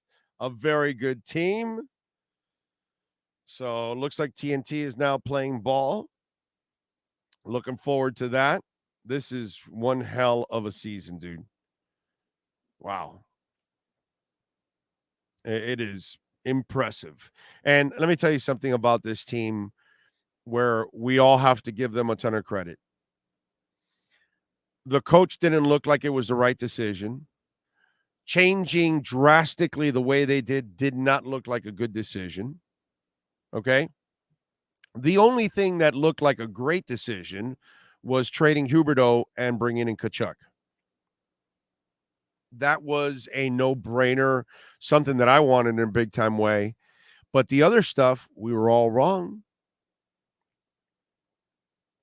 Because it looked like to me, it looked like it was a disaster.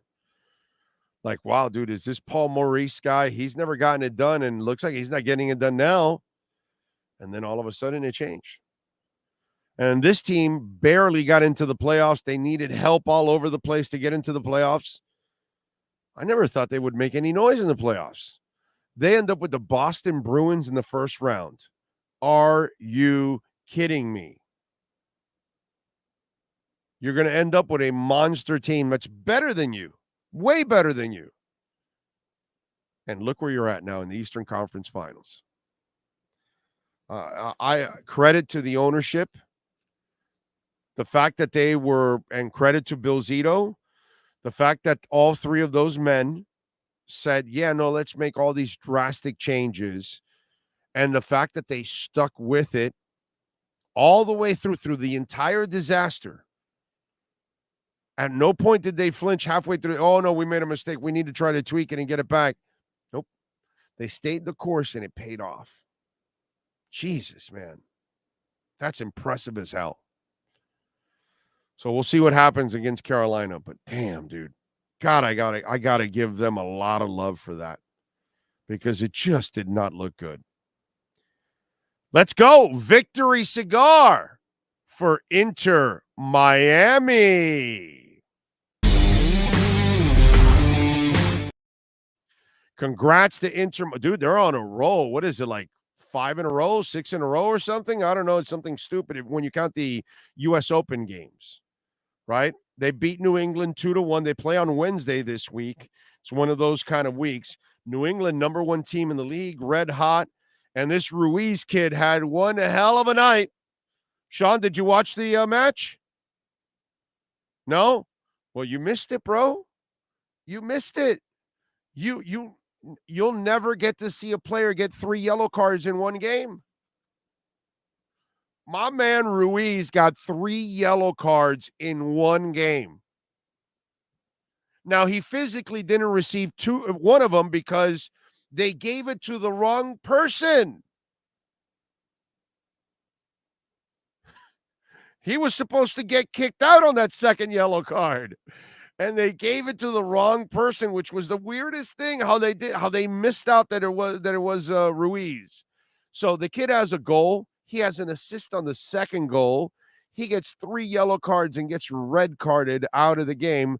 They have to play with 10 men. They're down 1 for the last, I want to say, I want to say it was like 30 minutes, 35 minutes of the game. Maybe 25 minutes, actually. And, dude, they hung in there and they won against New England. That was awesome, bro. Awesome. And this Ruiz kid, I give him credit. He's got some fire. So he's a scorer, he's a facilitator, and he's an agitator. Okay?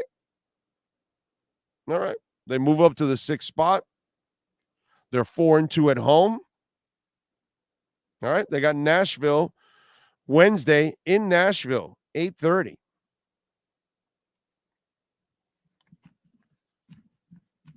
How about that? So congratulations to them.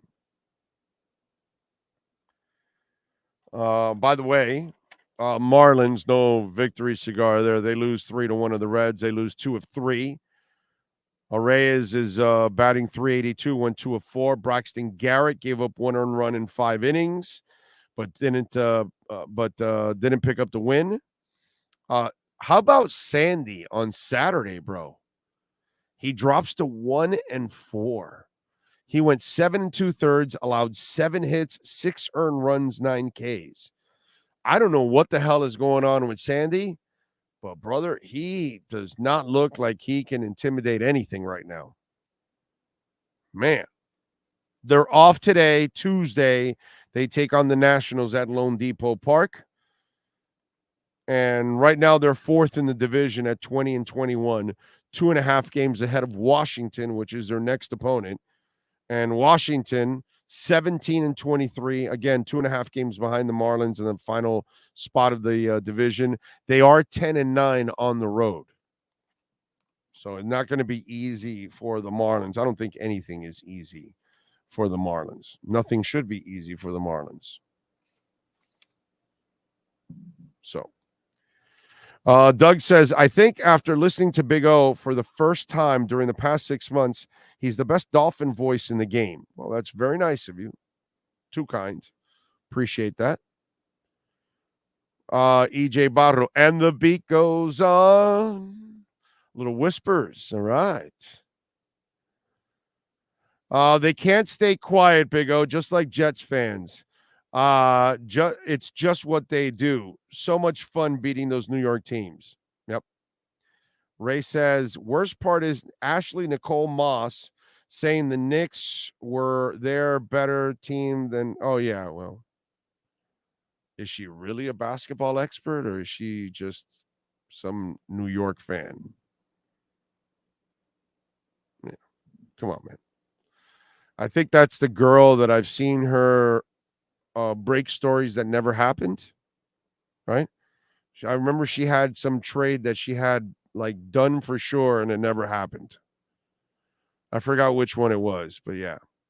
I think she's the one that they she says she has insight, but has zero insight. I don't know. Maybe I did it. I think I'm clear enough on that, but I think that that's the girl that I've seen because it's the three names I remember, Ashley Nicole Moss. I remember she had a couple years ago a trade that was a done deal and it didn't happen. That's for sure. And then there was something else I remember. But yeah, it's some of those people that say they have insight, but really don't break any stories and don't have any insight. Inter Miami has won 6 in a row after losing 6 in a row. There you go. So 4 MLS games and 2 U.S. Open Cup games. And let me tell you something.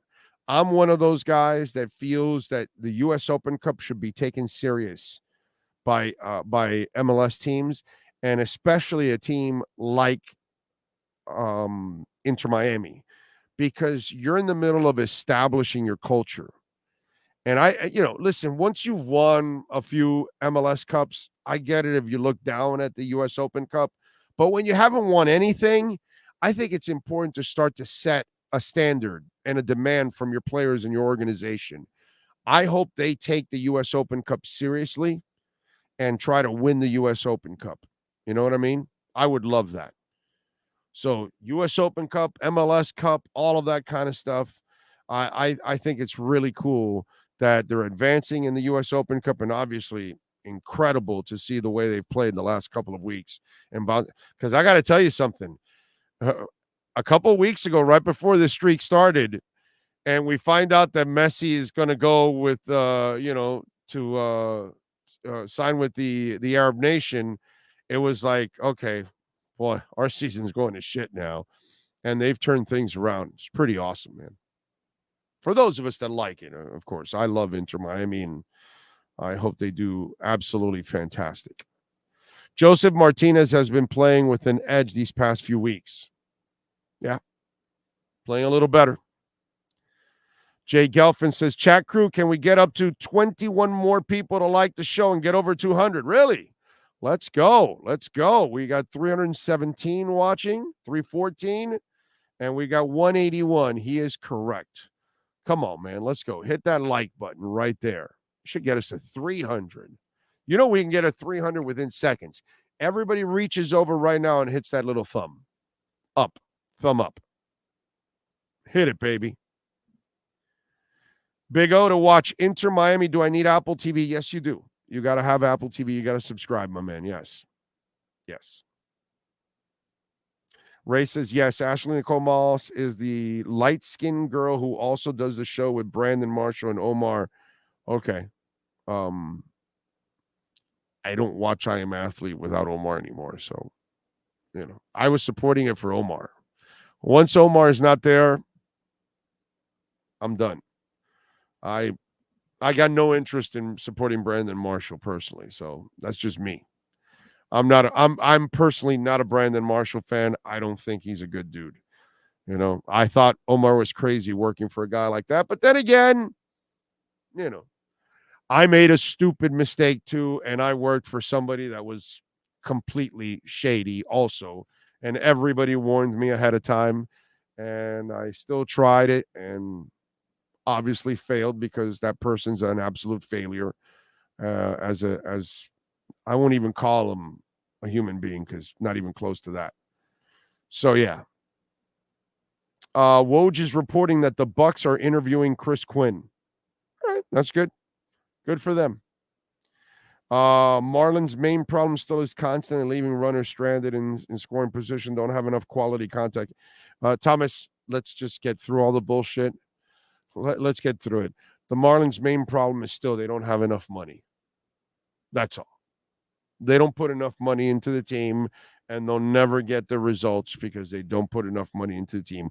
Unless they go and draft so well, which of course they don't do that either, and hit on a whole bunch of young bats that they all call up at the same time, and we get kind of 2003 all over again and lightning in a bottle. You know, that happened to us once. It's never going to happen to us again. Money is what they need. Money. Anthony says, did you have a great weekend? Yes, I had a fantastic. Are you kidding me? Panthers and Heat won. Inter Miami won. Marlins didn't. Had a good meal with the with my wife and her mom. And by the way, went yesterday. Saw a listener. By the way, a listener said hi. I didn't get his name, but I went yesterday to a place called the Golden Rule Seafood Restaurant. It's about at 171st and US 1 right there. It's on Evergreen Street in US 1 because it's an island that's right in the middle of US 1. Remember that part of US 1 that divides a little bit and there are businesses in the middle? That restaurant is there and they do a really good job. So they have a big giant Connect 4 game there, like a giant one. I'm talking about like it's 6 foot wide, okay? Seriously, and it's like 5 foot tall. So I was playing with my daughter, Connect 4, giant Connect 4. Well, let me rephrase that. I was getting my ass kicked by my daughter on Connect 4, waiting for, the old lady and my wife were inside finishing up and all that. And so, and then they have these big ass fans there all over the place because they have tiki huts and all that kind of stuff. And it's a cool restaurant. It really is. They do a great job. Their food is excellent. So after a couple of games of Connect 4 where my daughter kicks my ass, I'm sitting there cooling down because it was a little sticky. And so I'm sitting there cooling down with that big ass fan hitting me. And a gentleman walks by with his girlfriend or wife. I'm not sure. He goes, "Oh, hey, Big O. Watch you every day." And I was like, "Oh, well, thank you very much." So it's very kind of you. If there's one thing that this show has over 31 years of radio, okay, is that in these 2 years, more people than ever have recognized me out on the street. Back in the day, for many, many years, you never really got to see my face. You just heard me, unless you literally went to the website, went to like my host page to go see my face and all that. And then you still got to remember, but it's different nowadays, dude. With video every day, you see my ugly puss every day, shaved or unshaved for a day or two, or a hat, no hat. So you know how I look every day. So if you see me out in the street, boom, you'll recognize me right away. You know what I mean? And that's one thing that has completely changed about doing this YouTube show, dude. It's like you're constantly running into people out on the street. And thank you all out there. And by the way, please do not be nervous at all to say hi. It is my honor when you say hi and that you watch the show and you love the show and all that. I am flattered, and on behalf of Sean and myself, I couldn't ask for anything nicer to say. So thank you very much for all of you out there. So never have, because sometimes I'll get, "Oh, hey, I saw you, but I didn't want to approach you." Dude, never do that. Always approach me. Doesn't matter. I'm good. Drago says, "Big O, Ruiz sounds like Kachuk's score facilitator." Well, he played like Kachuk on Saturday night, bro. Seriously, that was fun. I mean, that kid is fearless, dude, and he's a child. Es un niño. All right? We're talking about a baby. And I don't know if this was an aberration or this is a sign of things to come, but that was interesting. Marlins payroll is higher than the Rays. There's only one problem. The Rays are better at doing baseball than they are. You know? So, but the Rays still have no championship. We'll see if they finally win one this year with the another hot start and then nothing. We'll see. Big O, do you think the players listen to the media or just some teams just have players locked in and have tunnel vision? I think most players don't listen to the media. Some will read the stuff that they say, but it's kind of a mixed bag, you know? But I think most of them aren't really necessarily like in touch with it all. Some of them are. Some of them way too much. Yeah, they don't have Dave Dombrowski. That would help out. A little farther south is Pub Grill, worth a stop. It's a good place. We had to Google image you too, Big O, to see how you look back in the day. Exactly. Hell, could you even Google image back in those days? I remember the first time you went to YouTube. It was weird after listening and knowing your voice to see that voice coming out of your face. I knew what you looked like, but just by photos. Exactly. But now, dude, people recognize me all over the damn place in South Florida. And it doesn't matter where I'm at. I could be at some place waiting for my food to pick up. I could be in a movie. I could be at a restaurant like I was yesterday. It's at a concert all the time, you know? So, yeah, it's a whole different ballgame now, man. Do I ever hang in Broward? Bro, I'm at Craig Zinn's Accurate Pembroke Pines twice a month. We'll be at Caneswear. Actually, I was going to be this week. It's next week. I got to push it back. I got to call them because I forgot that Wednesday I'm coming. I'm in Raleigh for a concert. So I'll be in Caneswear next week in Davie. I'm in Broward all the time. I go to concerts all the time. So usually there's concerts. Most of them are in Broward. So I hang out all the time. The guy that doesn't hang out in Broward is my sales guy, Al Caballero. I can't get his ass to get past Doral. You know? So I don't have a salesperson for Broward and Palm Beach counties. I need a salesperson in rate experienced, by the way.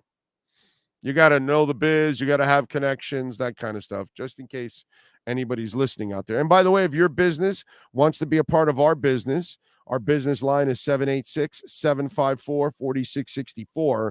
That's 786-754-4664 if you want to advertise on our platform.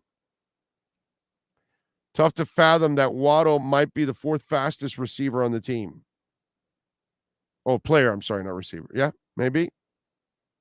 My favorite beer. I don't know if I have one.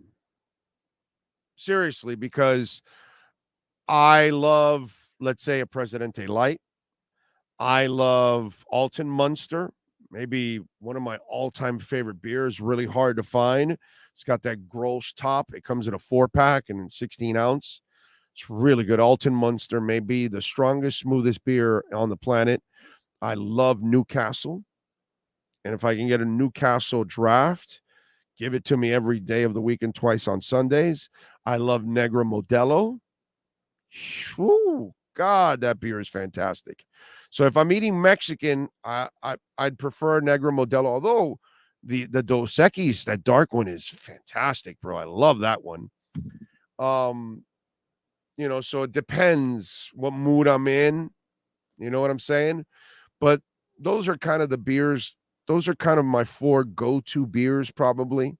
Sam Adams. I'm sorry, I missed that. I love the regular Sam Adams. Big Sam Adams guy, too. I like that also. So there's a couple beers. I wouldn't say one. I just would go mood. And then, maybe I'm watching Arsenal and then I just feel like having a Newcastle. You know what I'm saying? Just some like that.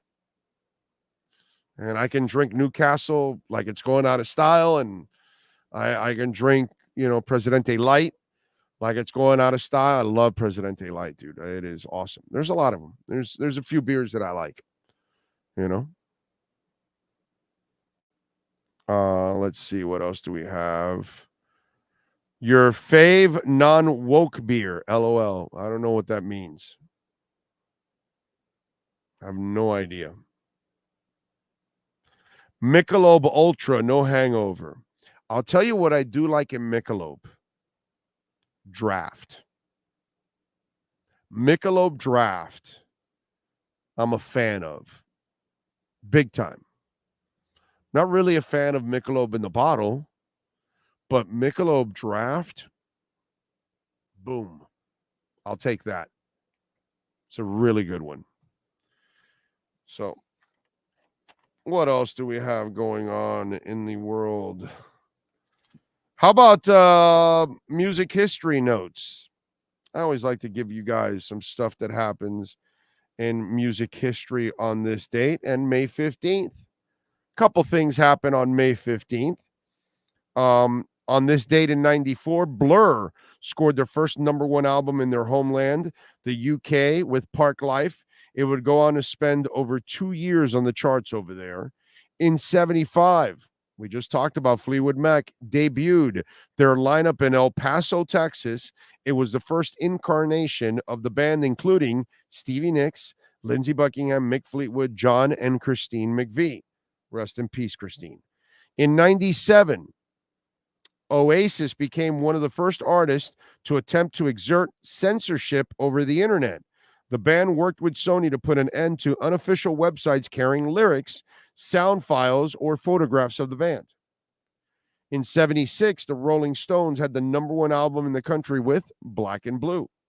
In 71, Crosby, Stills, Nash & Young went to the number one spot on the charts with Four-Way Street. In 82, Paul McCartney and Stevie Wonder started a 7-week run on the top of the singles charts with Ebony and Ivory live together in perfect harmony. Unlike my voice. In 84, Nils Lofgren drafted into the E Street Band by Bruce Springsteen to replace the great Little Steven Van Zandt. Okay. And one more. In 1982, Asia, okay, pretty cool. Asia had the number one album with their self-titled LP. It would go on to spend a total of 9 weeks on top of the charts and become the best-selling album of the year. And to this date, I will tell you, it happens, right? The Cure, The Head on the Door. What's it called? The Shapes album from Genesis. Van Halen 1. There are certain albums. Rat, Out of the Cellar. There are certain albums. Rush, Moving Pictures, that they become masterpieces. Michael Jackson, Off the Wall. Michael Jackson, Thriller, probably are 2 masterpieces. And what I mean by that is not that it had 1 or 2 hits. If you listen to the whole goddamn album, it is phenomenal. By the way,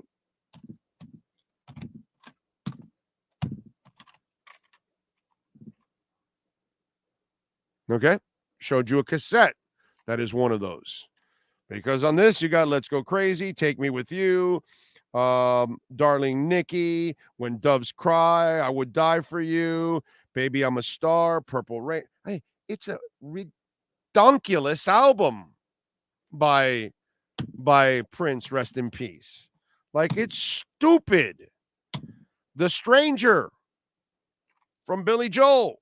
Moving Out, Only the Good Die Young, Just the Way You Are, The Stranger, She's Always a Woman, Scenes from an Italian Restaurant in Vienna. It's stupid. It's just freaking stupid when a band puts out an album and it's just one after another, after another, after another. It's the kind of album, record, cassette, 8-track, you don't have to skip a goddamn thing. Just keep listening.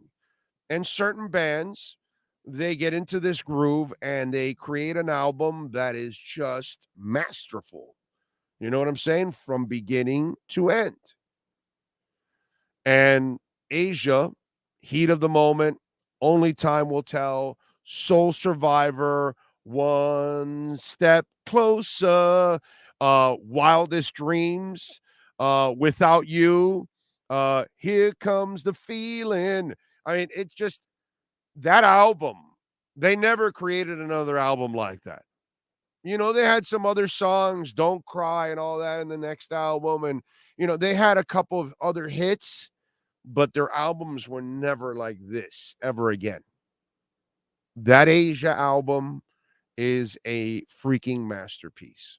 And, you know, sometimes some bands, they get into that groove, and I got to give Asia some love because on that album, they just, Soul Survivor is one of those songs that it doesn't, it's not Heat of the Moment. It's not Only Time Will Tell.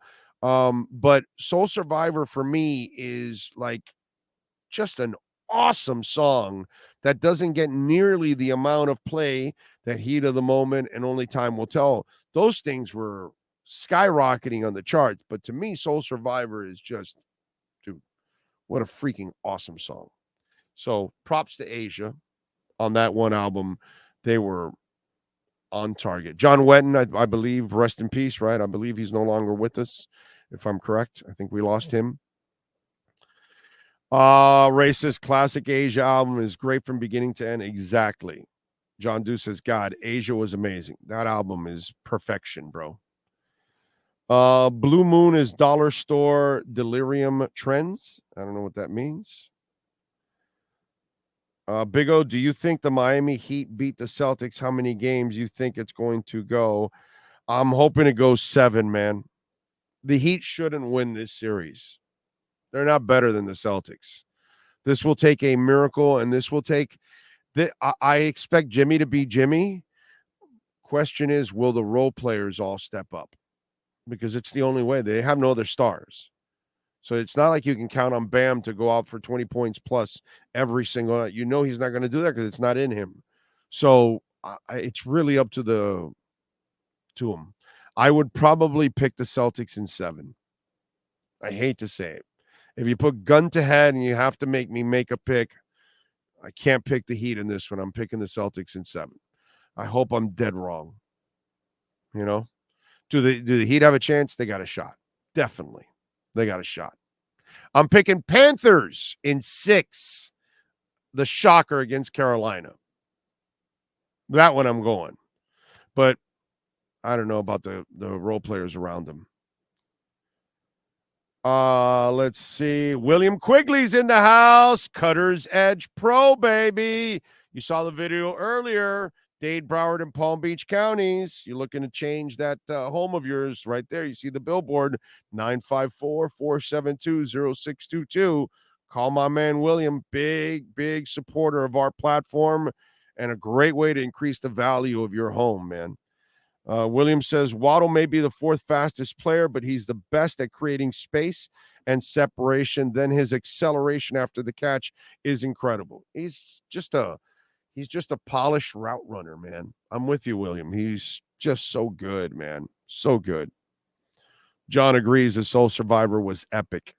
Bang, bang, bang. In fact, when I get in the car now, which I got to get in the car and go, I am going to jam Soul Survivor in the car. How about that? Where are all those Spo doubters? John, I don't know why anybody would be a Spo doubter. Best coach in the league. Horn Dog says Purple Rain is a classic album, was just played was just playing on the car ride yesterday, and the kids were clowning me. Well, clowning what? Great music? I don't know how you can clown one of the biggest geniuses of music ever in Prince. God, that guy was special, man. Guy played every instrument. That's okay. I mean, you write the entire album. He's too much, bro. Prince was just as special as it gets. All right, we're out of here. We thank Ira Winderman. We thank Alan Poupart. We thank Marcel Louis Jacques, of course. We thank all of you, as always, for chiming in, tuning in. We thank, of course, the man, the myth, the legend that is Sean Stanley, mastering this entire platform. Thank you all for tuning in. If you sent in a super chat, thank you very much. If you sent in a Cash App or Venmo, remember you can send in a Bitcoin donation like Frank Ghazi sent in on Cash App, or Venmo at Cash Big O Show. Appreciate it. We'll see you tomorrow, same time, same place, same bat channel.